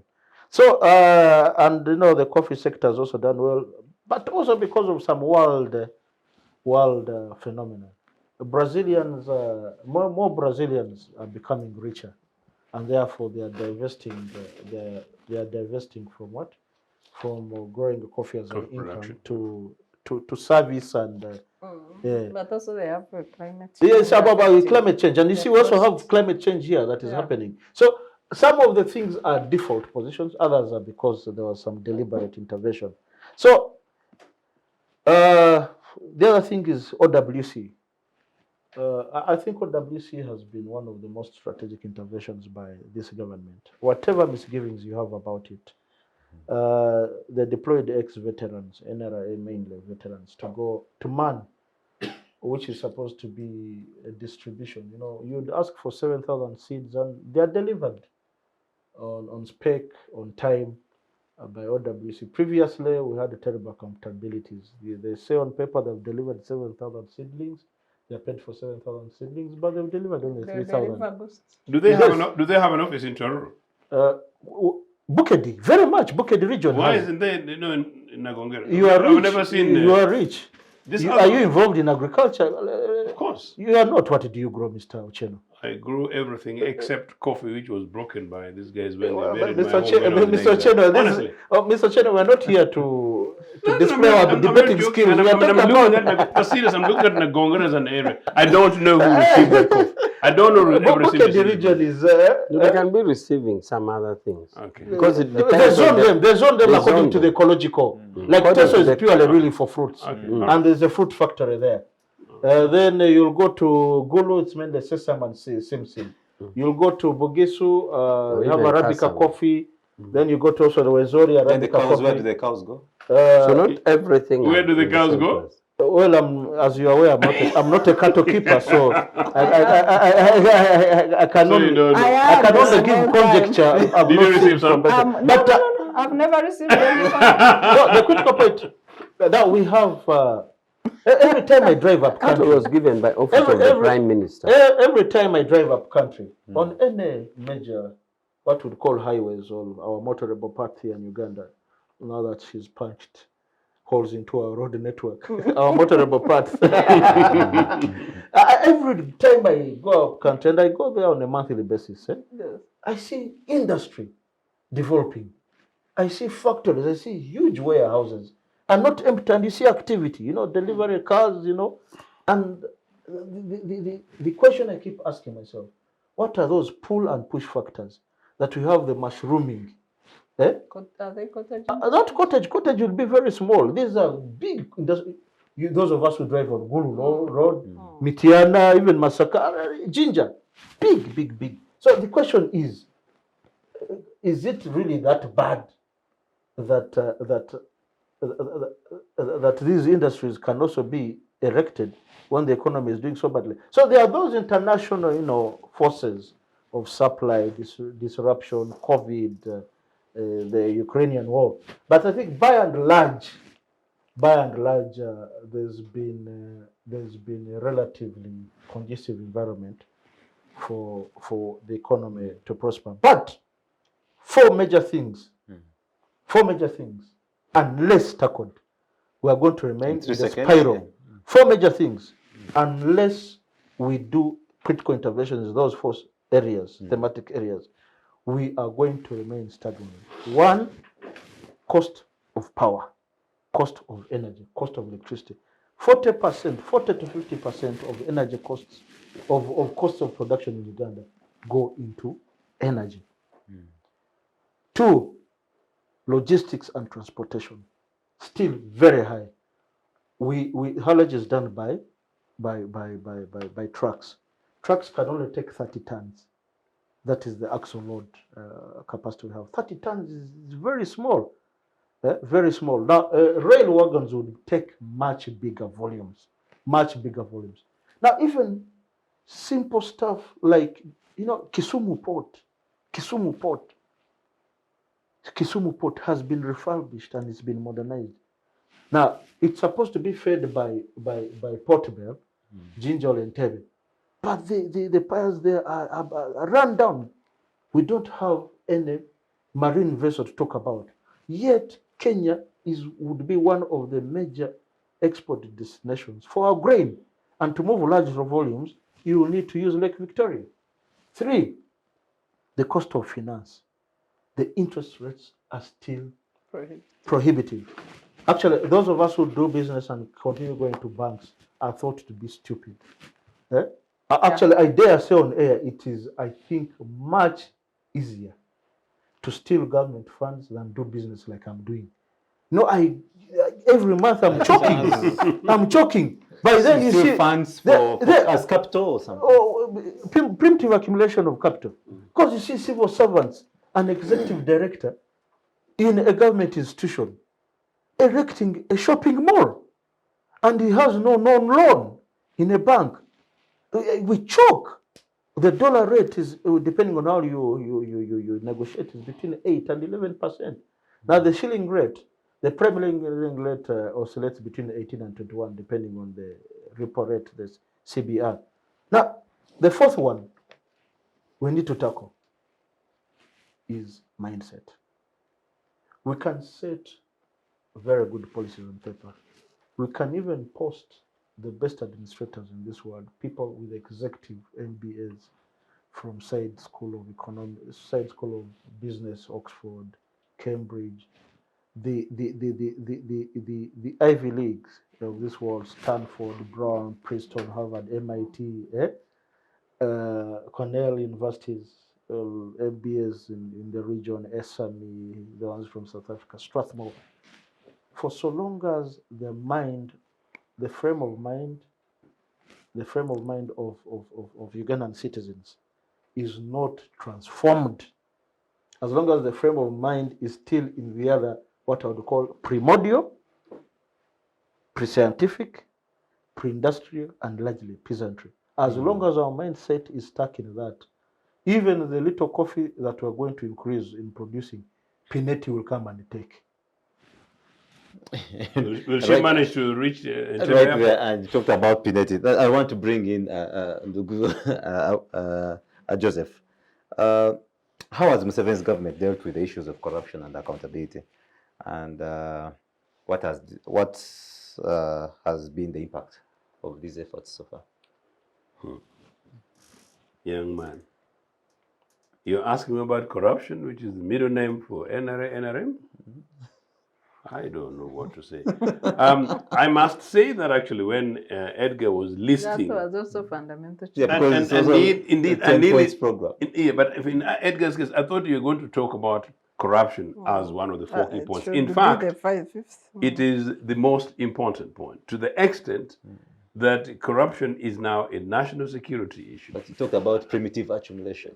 Well, I can say that if there is any fundamental change that NRA, NRM has created, and I've looked at the 10-point program, courtesy of Sarah, whose machine still remembers those whose mine failed. The number one element is corruption. To the extent that you have a regime in which the president say you can steal so long as you keep them here.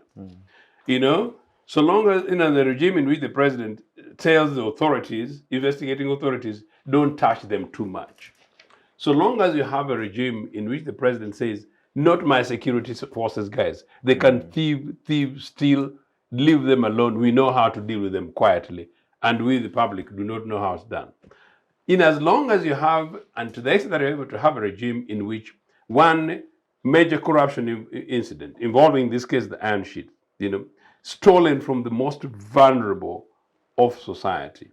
Some of whom you see when we leave these studios, we're going to be seeing, including Comrade Awich, is going to be passing by traffic lights where the little Karamojong girls with little Karamojong children.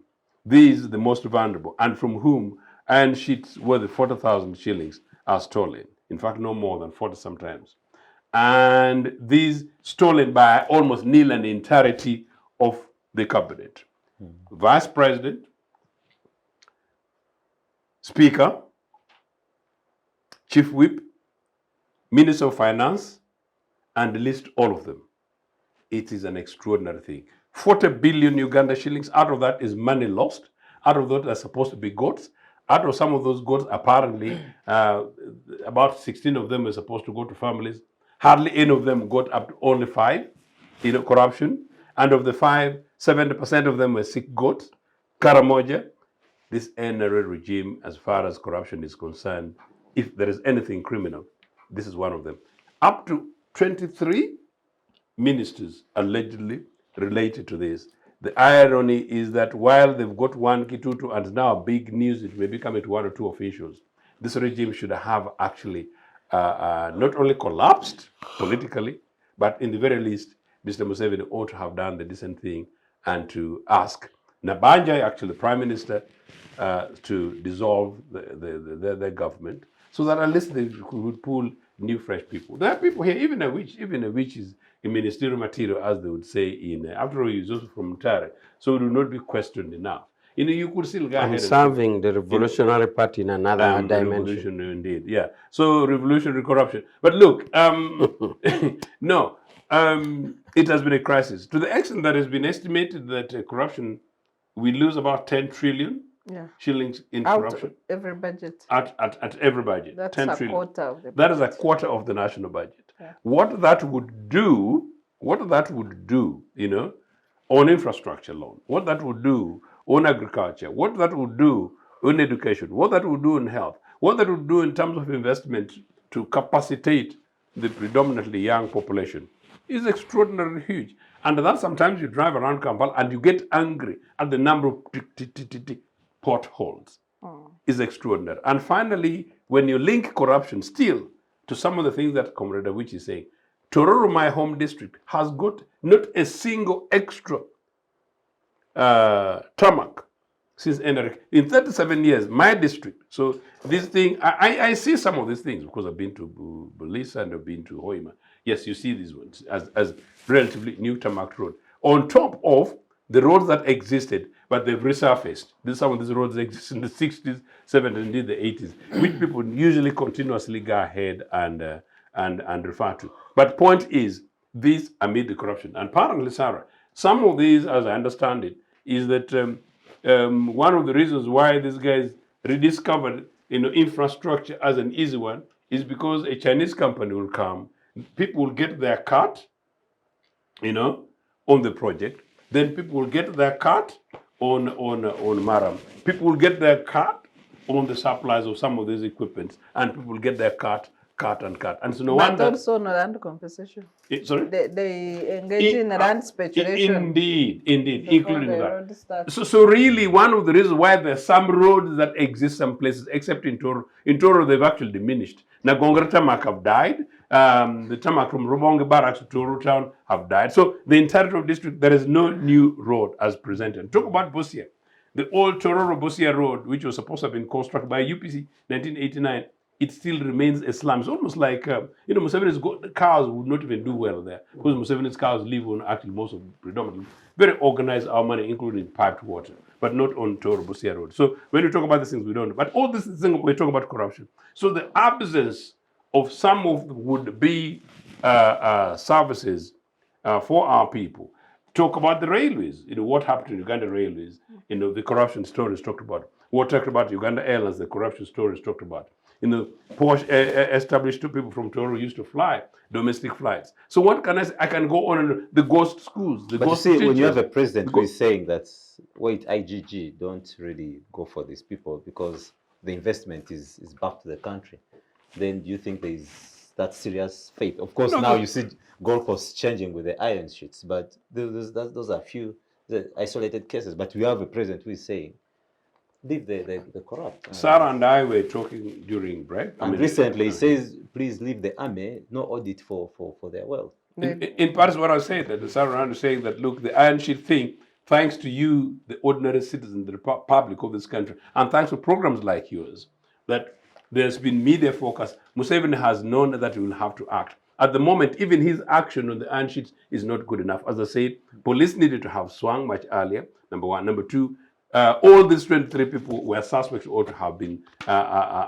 subjected, maybe detained or questioned. But above all, if Mr. Museveni was concerned, just to answer basically, to qualify your point, he should have asked these people to leave their positions. You step aside pending investigation. If you're innocent, you return to your job. That's what happens. Even if it's an ordinary average school teacher and it's known that a pupil's mathematics set was missing while you're around, you will not possibly return to that classroom the following day if it is the normal way. That's a vote of no confidence in the presidency. You have No, Mr. Museveni, indeed, Mr. Museveni is directly responsible for the corruption messy. Don't forget, and this is official, whether it's the Gavi funds and many of the other things, the things that the Mukulas went symbolically to prison, some of these things pointed to his own home and his own family, people who took some of those money. And in fact, part of the thing that people are now crying over in Bugiso, why our daughter, is because they believe that they've picked and chosen who to run with. Don't forget, as I said,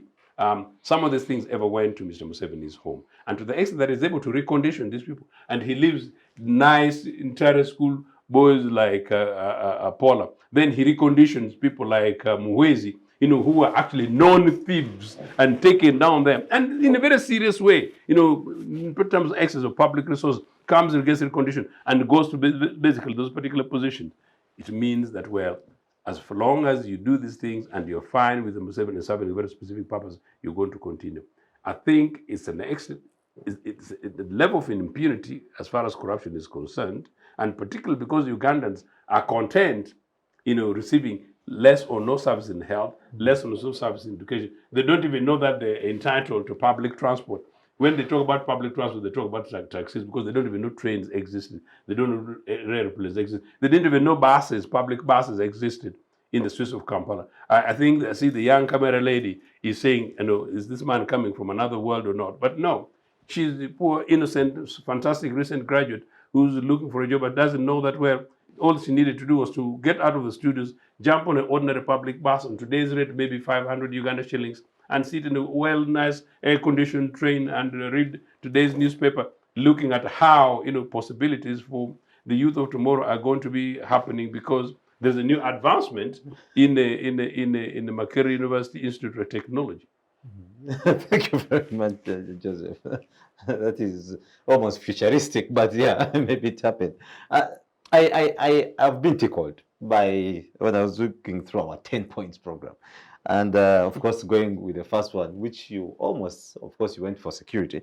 But then I saw the recent issues that were in the Southwest Kasese issue when the NOP people were gathering and what happened there.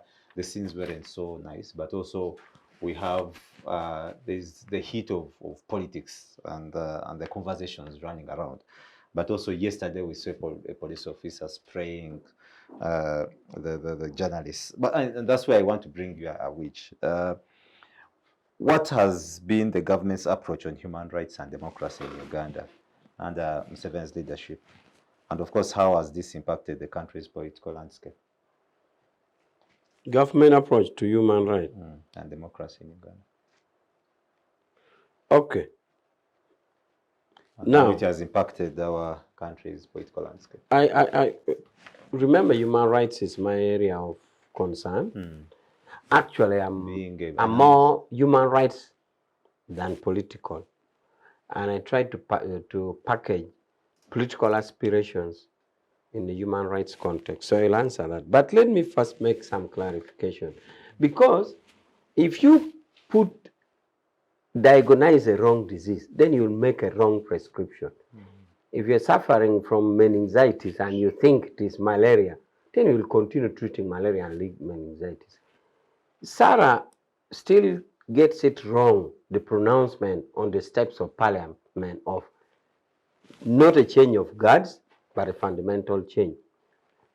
He makes it wrong by saying my allusion to guards was wrong because it was about the recent past regimes of people changing government in 4 months. No, that's not the case. You see, understand it from a philosophical consensus of consciousness. Consciousness is from materiality around you. If it is a group of hunters in a national park or in the bush, they will always sing about birds, about the animals, about that, because that is a consciousness. Okay?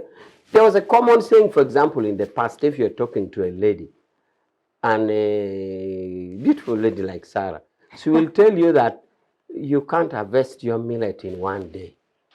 You say, in other words, she's not talking of millet per se, but at that time, the materiality around is millet production, and they know you plant and it takes time to harvest. Now, when I said in 7 allusion of the change of guards, is because the consciousness is deriving its materiality from the military concept of changing guards at the gate. And it was not about the change of these 4 or 5 regimes that she's talking about. It was a longer fact to the fact that past governments have been, for example, serving post-colonial interest. It was about reconstruction of the state. Yes, reconstruction of the state, and that we shall be here, not at the whims of America or UK or whatever it is. Not a homegrown. Yes, it's not about the past. So I'm saying this because if you misdiagnose a disease, you'll mistreat it. The aspect of giving the example, the analogy of guards, is just like your consciousness, the sayings, the songs, what you say around, you relate with the materiality around. You give examples to that effect. I want to put this clear. But is it the case today? If you bring it today, because I you think want to... the focus should be on the fundamental change. But if you set it wrong, Okay, you have it. But is it today? That's the fundamental I think change. to be fair to Major Awich, he's saying that Museveni was responding to the challenges of the time. And by saying that the ushering in of the NRA, what Odell called, Justice Odell called the ragtag army, ragtag guerrilla force, was not just a mere change of guards. Because you had one group coming, another one is leaving, one group coming, another one leaving. That theirs is going to be a different guard. And I mentioned my understanding of the philosophical foundations of that fundamental change speech was that we are now going to have an army that is a people's army, an army that is conscious of its historical mission, and that yes, they have set off, and we are going to be markedly different from what we have been having previously. Allegedly, yeah. Yeah, but by and large, really, I have said this before, and that's why I seem to be disagreed with my big brother, Mr. Ochieno. President Museveni, to the extent that he reconstructed this state, a state that was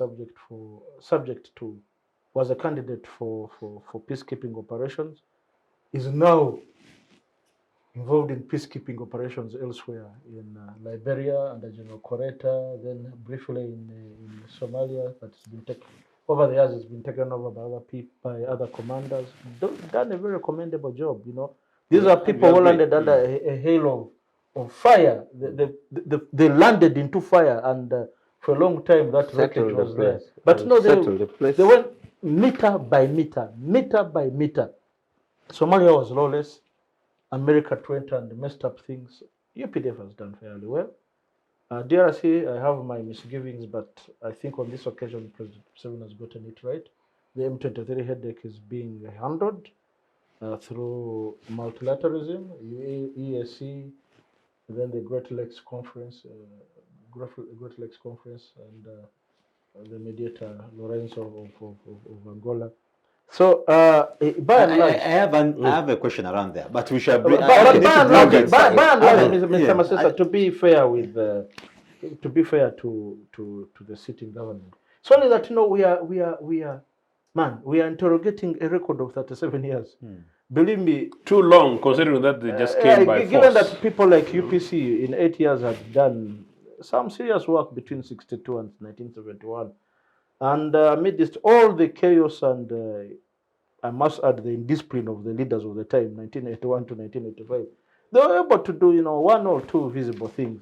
Well, when you're looking at a person who has been around for 37 years, I mean, even if you're the worst marksman, there's no way you can fail to throw a stone at a mountain. So we are dealing with a mountain called Museveni, who has been around for 37 years.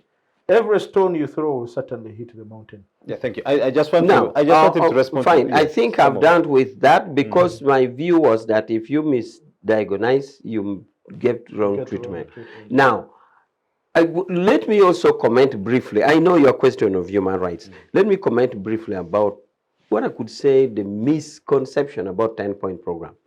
10-point program was a broad outlook. It was not an item which is supposed to be implemented 1, 2, 3, 4.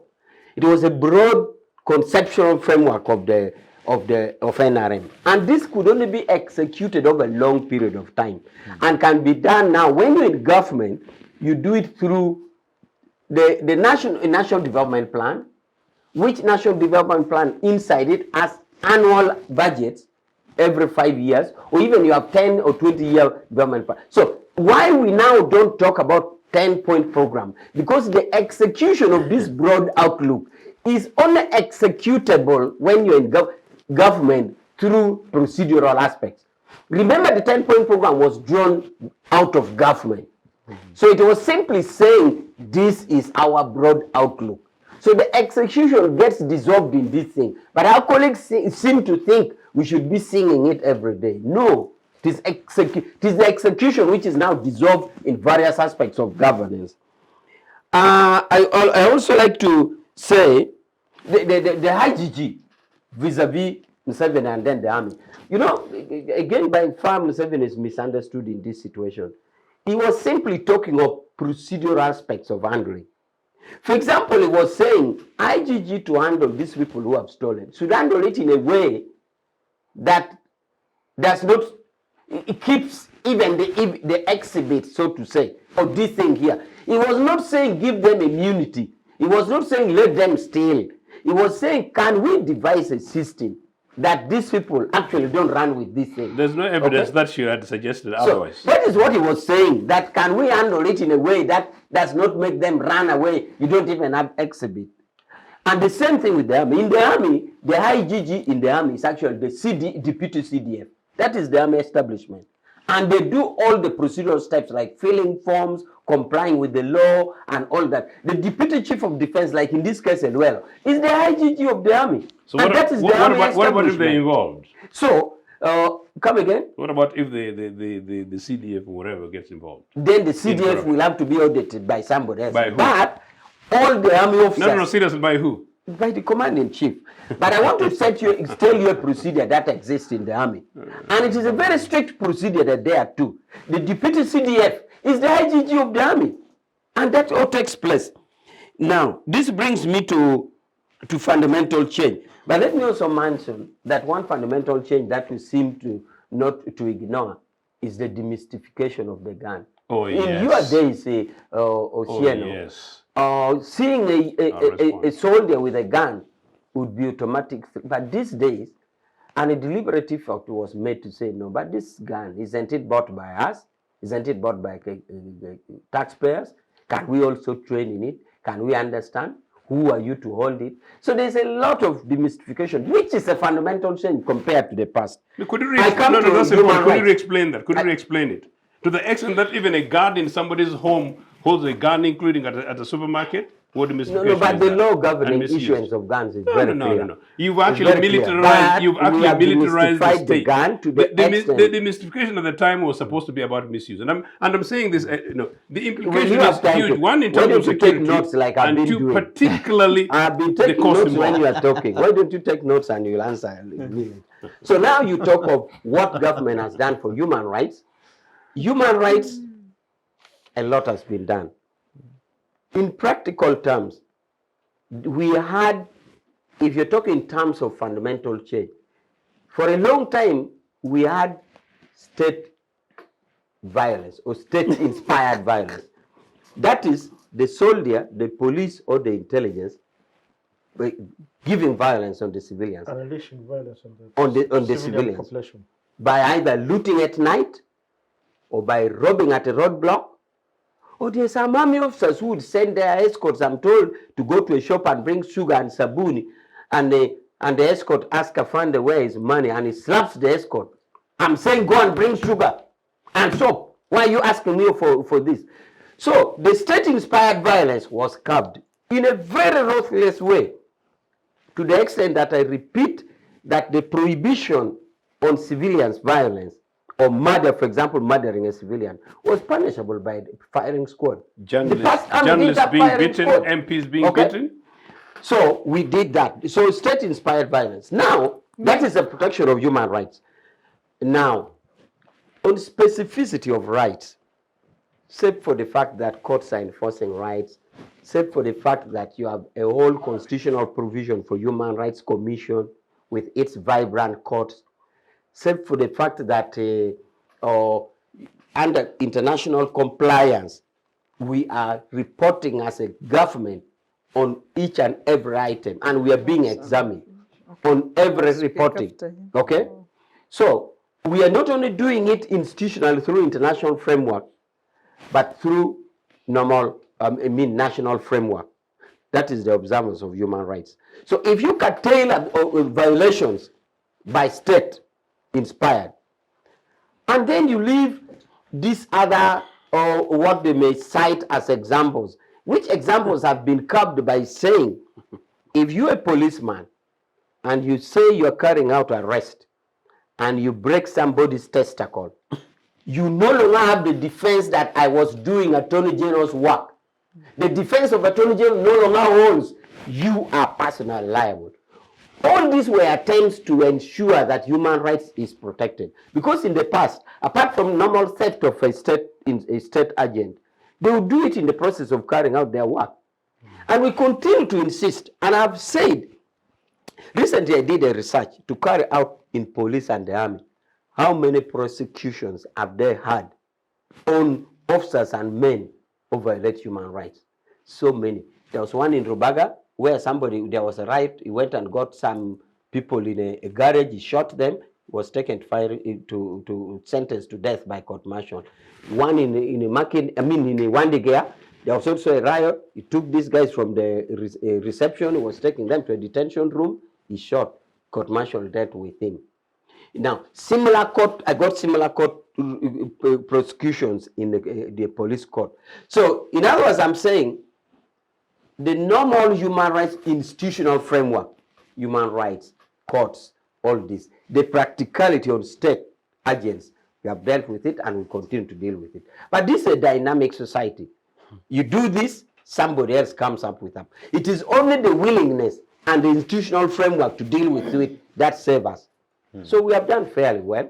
And I think I have had the opportunity to sit at the human rights body which receives states compliance in Geneva for 8 years. I've had the opportunity to receive compliance of all the 193 countries in the world. Not a single country has not appeared before me. So I'm able to compare on record Uganda's position. We are not one of the worst. Not at all. But we're not among the best But either. if you say we're not one of the I'm just being fair, you see. If I was to be proud, I would have said we are the best. Typical of NRM cadetship. I was just being modest. I'm just being modest. I'm saying we are doing well because I'm privy to all the 193 governments in the world. I'm just being modest. Okay, I want to bring in Sarah, but I want to handle it this way. There are two issues that I want us to as a conclusion. The two issues that I want Sarah and Comrade Tabaro will handle one, and you and Ochieno will handle the other. The first is on our relationship with the neighbors, where, of course, I need you to respond, but also answer to this. How has Uganda's relationship with the neighboring countries and the international community evolved under Museveni's leadership? And what impact has this had on Uganda's development? While you answer that, we shall... Yes, I want to first, of course, respond to Uganda not being among the worst globally. President Museveni has, on several public addresses, stated that he operates better under chaos. So it's not a secret that he prefers chaotic environment. Na vuruga. It's his own word. That's what Boniface Byanyima said of him. It's his own word. Vurugense. Yeah, and it was confirmed by Boniface. Yes. So he operates better under chaos. So on state-instigated violence, if you look at the trends, one is the human rights record in northern Uganda, which we have sort of forgotten for 20 years, where people would cry, women beaten, when their children There's a monograph. The Kidnapped by Forgotten Konye. War, eh? Yes, the forgotten war. Your child is kidnapped by Konye, but also you face brutality. You face brutality of the state. So we had those atrocities in northern Uganda. We have had the atrocities in Teso, where the likes of Omara Tubo were jump frogged, frog jumped or whatever. Yes. For subversion. Yes. The leaders in Teso, Chovoko, all that. Then you come to of course, the likes of Chovoko squad and state-instigated violence, which is now a permanent feature of NRM, including men that ran from CPS holding the big sticks and the famous Chuvoko squad. Usalama. Creation of violent groups, Border 2010, the likes of Flying Squad, all the chaos and mayhem they've created. And then it first. That's why even the president officially admits there is Kaukumi in my security. So then you have our colleague, of course, trying now to whitewash all these dirty practices of security under Museveni. We all know that really all human rights reports since inception, number one human rights violator are security forces. This is a government institution. If you go to the issues we are dealing with now, under the the UN Human Rights Council, where even the Attorney General almost ran away, you know. In Geneva. Yes, it's a crisis. We have people in security.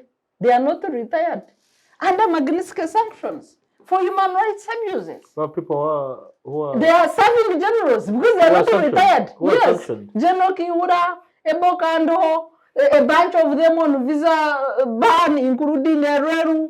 For human rights violations, you have things like Mukura massacre, Kasese massacre. How do you know about this? Because these are No, but individual things. no, but Magnitsky already actions- it was public, and he said he's not dying to go to America. They are all public. These are public. I don't know the ones which are secret. You already even responded. I think even the embassy Yeah. released. Yeah, but they Ereru don't made a release that public information. statement. They don't release that Ereru information. made a public They don't statement, release and that he information. said he's Can do what they not do. dying to go to No, America. for visa restrictions, they never release that information. Ereru responded. Magnitsky Act, yes. I think one of the people you mentioned is even sanctioned both in the US And they are still serving. and the UK. And the UK. Yeah, Europe, yes. They are still serving. They are not retired. But I wish you had gone further. The list would come very near to your own heart. And Which ones? there's a list of names. Some people who are your cohorts and close friends, but you're careful to leave them out. Oh, they are on the list. Name them. You know Because I don't know the lists. I know only names which had made public. Ereru reacted that he's not dying to go to America. That's how I got to know that he's under sanctions. So I don't know the private lists. If I knew, I would mention. Yeah, because I really believe strongly that whoever is involved in violating the rights of another person should be punished. We have the unanswered Kampala killings. We have chaotic elections led by military. Chaos in the elections led by... Which other state instigated violence do you want? I think we have the worst. You have arrests of presidential candidates, disruption of all election rallies, because you just know the incumbent has no popular support. So really, on that one, I think... But in elections, what is the tone of the opposition? Does the tone warrant killing people? No, I'm asking what is it? Because we are trying to situate the disease. And Does the tone warrant shooting? No, what I'm Elections are managed by... We have laws. It has always been my contention at all material times that elections in Uganda are marred in violence from the pre-colonial time up to the present day. Every election cycle, the violence escalates. And when you listen to, even 1980, when you listen to the speeches that were being made by the protagonists of the time, same for Semogele, it was the language of violence. It was like we are at war. I'll go to the bush, we shall find you there and leave you there. I think you need substantiate Edgar. Where is generals? In the last Where is elections, command? that was your man. That was your I man. want us to conclude on this. Edgar, in the last We are eating elections, into time. I think all of us here can unanimously believe that General Muntu is never provocative, and neither can he use the language you are referring to. But His he's rallies, not violent. I'm coming. He's not violent. His rallies were not disrupted. I've never seen him violent. He's His not rallies, violent? no, where has he been Go and violent? ask people in Intungamo. Okay, tell me why he has been violent. Go and ask Let people in me Intungamo. conclude. His rallies About were the disrupted 2001 4 or 6 election, times. where his brother was elected MP. He better people. Is it Kajara? He Yes, for he Kajara. better people. I say you go and ask. Anyway, that one, if you can, if you are shy But to the mention, but the focus I on wish state you and- can mention state and justice. state-inspired Yes, violence. yes. I wish you can mention on air because I was not in Ntungam and I don't know. So, if you look at the conduct You of see, you security, don't hold an including election kidnaps, in an atmosphere which are continuous. of belligerence and expect the election to reflect anything. Edgar, I'm going to different. give you time. Yes. Let's first conclude. You know, she is laying blame on the violence. Okay, Which you respond to? State-inspired. Like I wish told Ochieno, you take notes. Time to respond. state-inspired violence. Kidnaps are continuing. Trial of civilian in court martial just because they support opposition. Then you say there is no state-inspired violence? I really don't get it. But on your question of our relations with the neighbors, if you look at the immediate neighbors, you look at Kenya, Tanzania, Rwanda, Burundi, Sudan, and later South Sudan after the independence of the South, we have had our bad and good days. Under the Sudan of Bashir, for the longest time we were accused of supporting the late Garang. Accused? Which was true, I mean by the government of Khartoum. It was not like it was. Okay. It was factual. I am trying to say what the Sudan was saying in terms of neighborness. So we were accused of that, and it was true that Uganda strongly supported Garang against the government of the Sudan then. But later then South Sudan came in, and the peace failed. As much as we are a guarantor for peace, we also have troops, UPDF presence in South Sudan. We have people blaming the UPDF for keeping Salva Kiir in power against other people's wishes. And we are part of it, including the routing. Who is routing Sudan? That investigative documentary, all that timber was flowing through Uganda. So that is at the north, the relationship. If you go to Kenya, even in the recent protests, members of parliament were saying tear gas and whatever was coming from Uganda. I don't talk really. Okay, that's what I'm saying they were saying. Whether they can prove the allegations or not is another matter. You wish to quote that? No, I said it's not my word. During the elections, I think the last 3 elections, consecutive elections in Kenya, there have been allegations of interference by Uganda. So that is the relationship. And they can't buy their own tear gas. We have to give. No. I say that MPs, these are lawmakers in Kenya. And the state, Uganda has never. Uganda government did not deny. This is a lesson. This is not respond. These questions, I made them strategic because I knew the person who would respond to them. Yes, you will have your time. So when an MP in a neighboring country makes an allegation, we have an embassy in Kenya. Yes. Why don't we rebut? There is no response. We have no high commissioner to... Whatever it is, we have our presence. In Kenya, there is an acting person. There is no embassy, which is vacant. Yes. There is no response. So why is there no response? There were allegations of Ugandans interfering in Kenya elections 3 times. The time of 2007 violence, people were saying they removed the rail because of UPDF presence. No rail. Yes, because of UPDF presence. And we went into an economic crisis here. And you confirmed that the UPDF was present there? No, the reason they removed the rail was that let's block the goods going to Kampala because you are interfering in our affairs. Then there must be a punching bag of Uganda. Why is it that we don't respond consecutively? There's some 3 elections. And of course, we have had generals. And you look at the person who has made the allegations. Please, we have also had generals threatening to attack Nairobi in 2 weeks. So that is the relationship. At least on that one, we responded. And I thought my view was that was the most unserious issue. So how come we don't respond to these serious accusations by Kenyans? And we responded to the general on Twitter. So it's because the president, the president had called this one. Anyway, whatever it is. So as I conclude, I want to rush quickly to DRC. Of course, if you go by statements, the DRC MPs in parliament, even as we deploy in the East African peacekeeping force, they had reservations on the neutrality and impartiality of Uganda.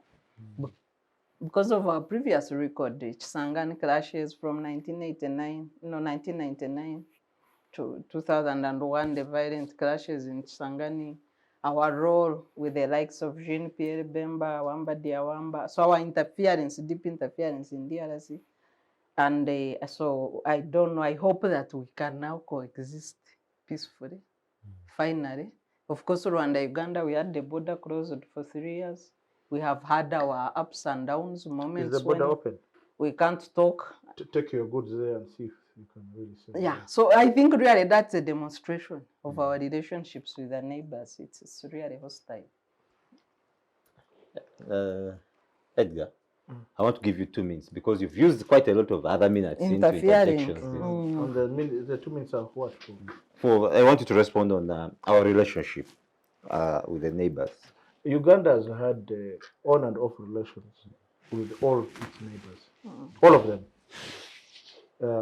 And the same accusations. Under the Habyarimana regime, President Museveni had to come out clearly. There's a clip that keeps circulating, a UTV recording of a rally of Museveni at Gatuna, the Gatuna side of Rwanda, and telling them that they shall be, it has been hearing stories that a section of NRA and Rwanda want to invade Rwanda. Said that's rubbish and they are lies. I leave it to the judgment of viewers whether it was factual or not. And over the years, the same accusations still come up. Now, Kenya was very provocative to Uganda and very suspicious of Museveni in the 80s. However, in the 90s, there was a turn for the better in the relations between Uganda and Kenya. Because one, Museveni realized that without Kenya, our access to the sea would cripple our economy. So they made overtures towards Moi, and well, some things are left unsaid, but there was a blossoming relationship between one of the twin daughters of Moi, Doris Elizabeth, with the top Ugandan security honcho.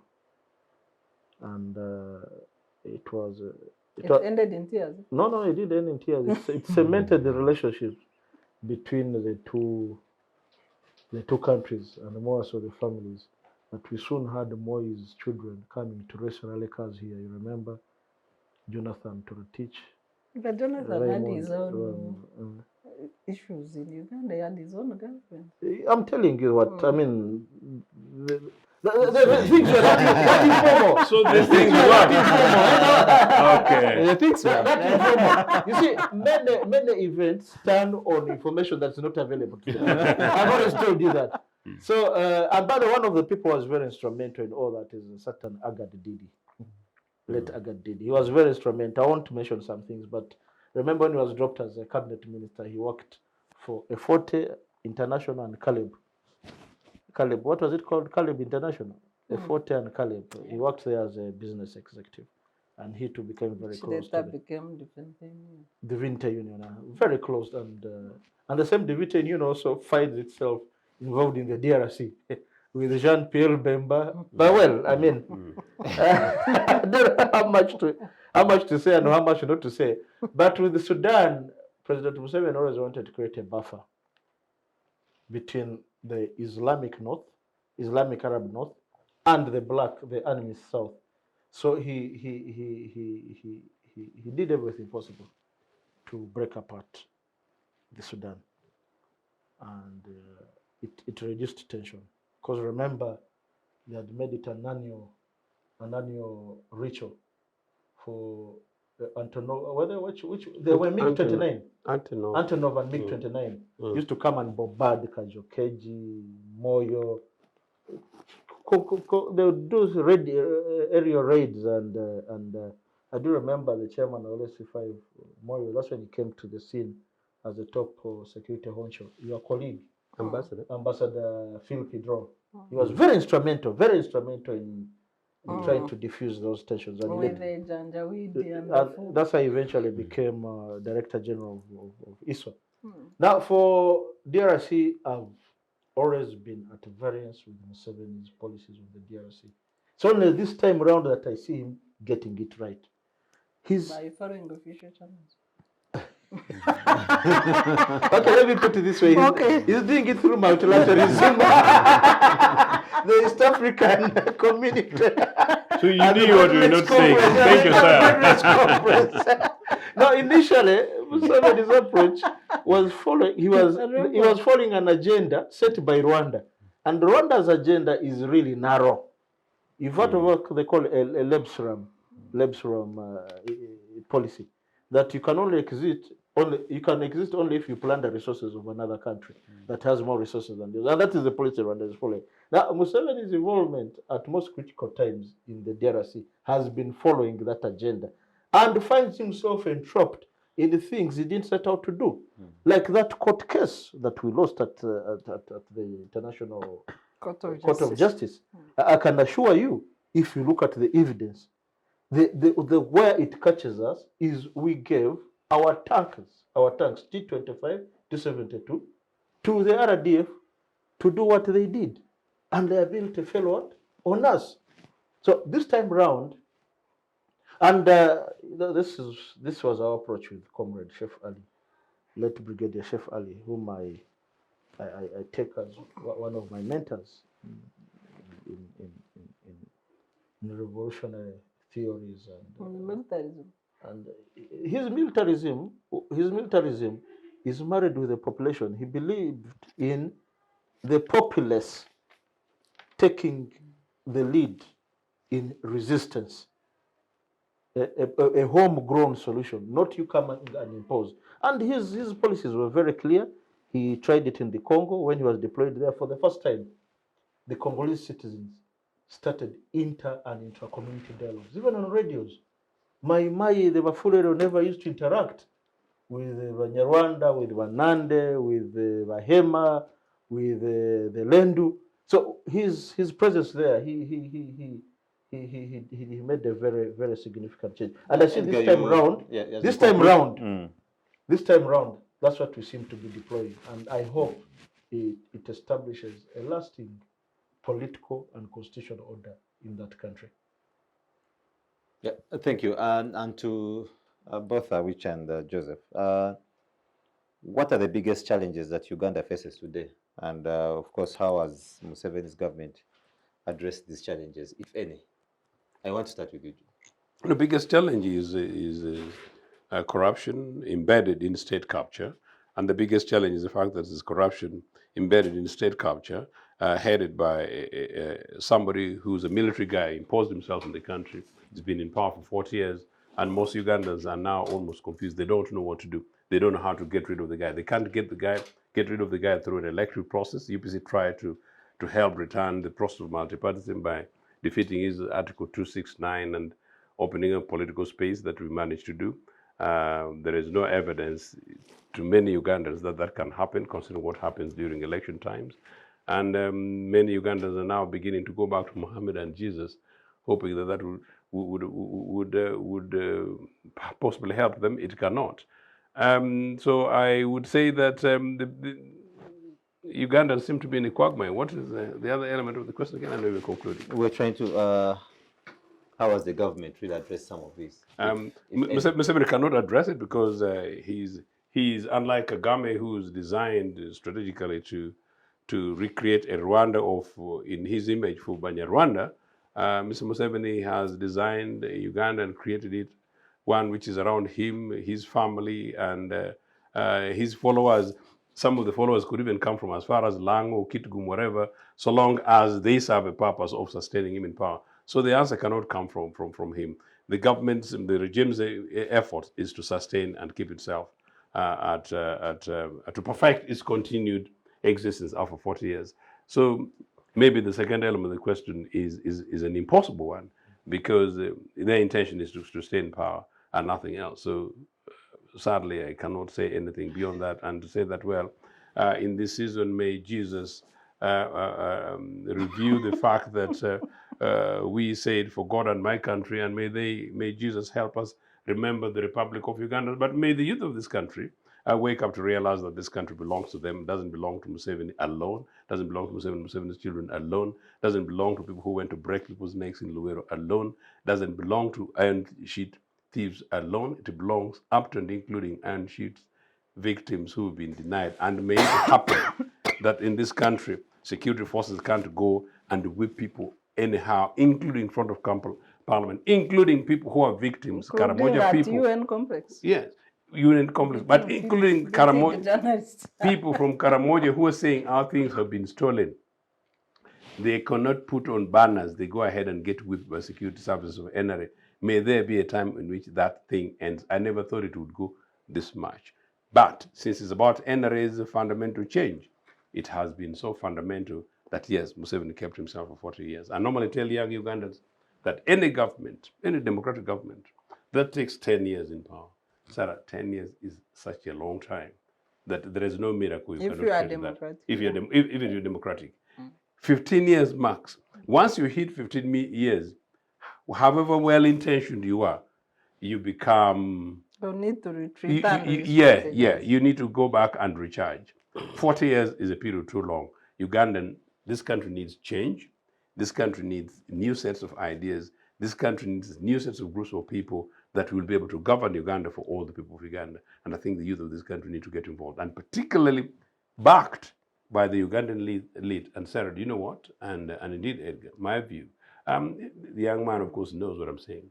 The Ugandan elite at a critical level are not yet sufficiently angry enough to recognize that what is amiss is the future of their children and children's children. Like I was telling a group of young people the other day, that when people realize potholes, they look for the bigger cars to deal with them. And when people realize that... They fit into the problem. Indeed, that it takes them 3 hours to move from Chireka to Kampala, they decide that let's leave hugging our husbands and wives and children in the morning. Let's spend 3 hours, wake up at 5 o'clock or at 4 o'clock, wake up 4-year-olds because we want to beat traffic. And what then happens, talk about economic implications, it means that the average Ugandan loses 6 hours as part of transportation. That is how much the Ugandan economy loses as a result of the mess, merely infrastructure in Kampala. And if Kampala continues choked in this way, I don't see how this country moves from an economic level that Edgar gave a special name to another. So with NRA, it has been a national tragedy. It's absolutely a national disaster after 40 years. Do you agree? I don't. I don't. But I know you had said I should answer the same question you put to him. But let me just, because it's my domain, I'm Director for External Affairs. Wow. Let me just comment about External Affairs. Oh, we are doing very well with the neighbors. To an ordinary person in South Sudan, he will love you. Even in Rwanda, an ordinary Rwandese will love Uganda. Same thing with the leaders. The reception of President Museveni in Rwanda last testimony. year, his testimony. Crowds from Gatuna all through. You can talk your politics. They have not seen him for a long time. You can talk your politics, but that is remember that I'd been told this is a person who is killing your citizens, is locking them up. He drives there. His convoy was, it was overwhelming. I was there recently, and we were at the extreme end because we were guests. We were at the extreme end where the president was. So as we were exiting, we passed through a crowd of other people, but you could see the reception. People are so happy, ululating, and everybody would try to, outside they think Uganda is Buganda. So everybody wants to show relationship, will be trying to speak Luganda and trying to be happy. So that is you it. do speak Luganda, don't you? I do, but that is it. It would be a tragedy if you did. I do.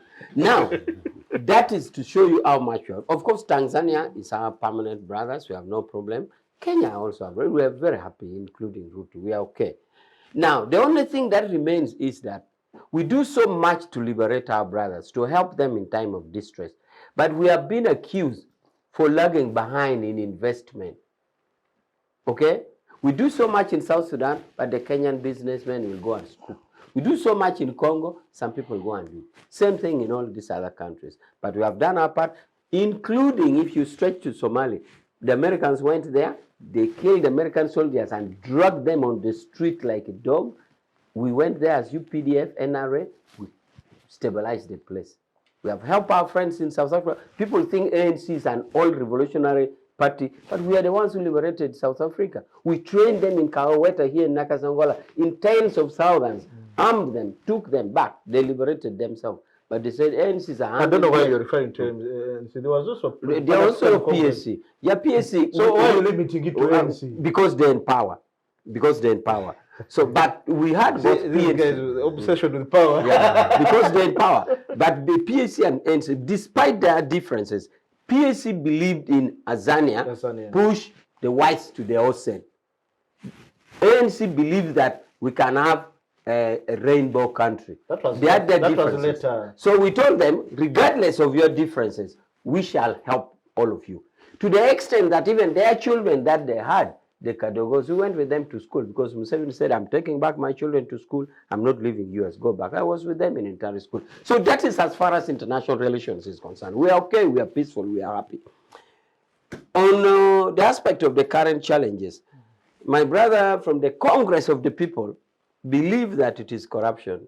Corruption is a disease we are tackling. But to us, the biggest challenge is not corruption. The biggest challenge is we have this figurative data achievement in GDP, in a GNP, whatever economic terms you use, the infrastructure, the roads that we are talking about. Our biggest challenge now is how do we crystallize this into the welfare of the people? We've actually done 6,000 roads, bitumen roads. What do we do? Kenya, How can all done this? 10,000, and it's a much bigger economy. So we are now reorganizing country. So to we've say, done fair. we are reorganizing to say, well, you have the roads, the GDP, the economists are coming with this data, but we really want to say that a person is eating well, is sleeping well, is having a health system and all that. And we're trying to figure this into one cooperative, one unit. So that is the challenge, that you have all this massive achievement spread all over data and figures.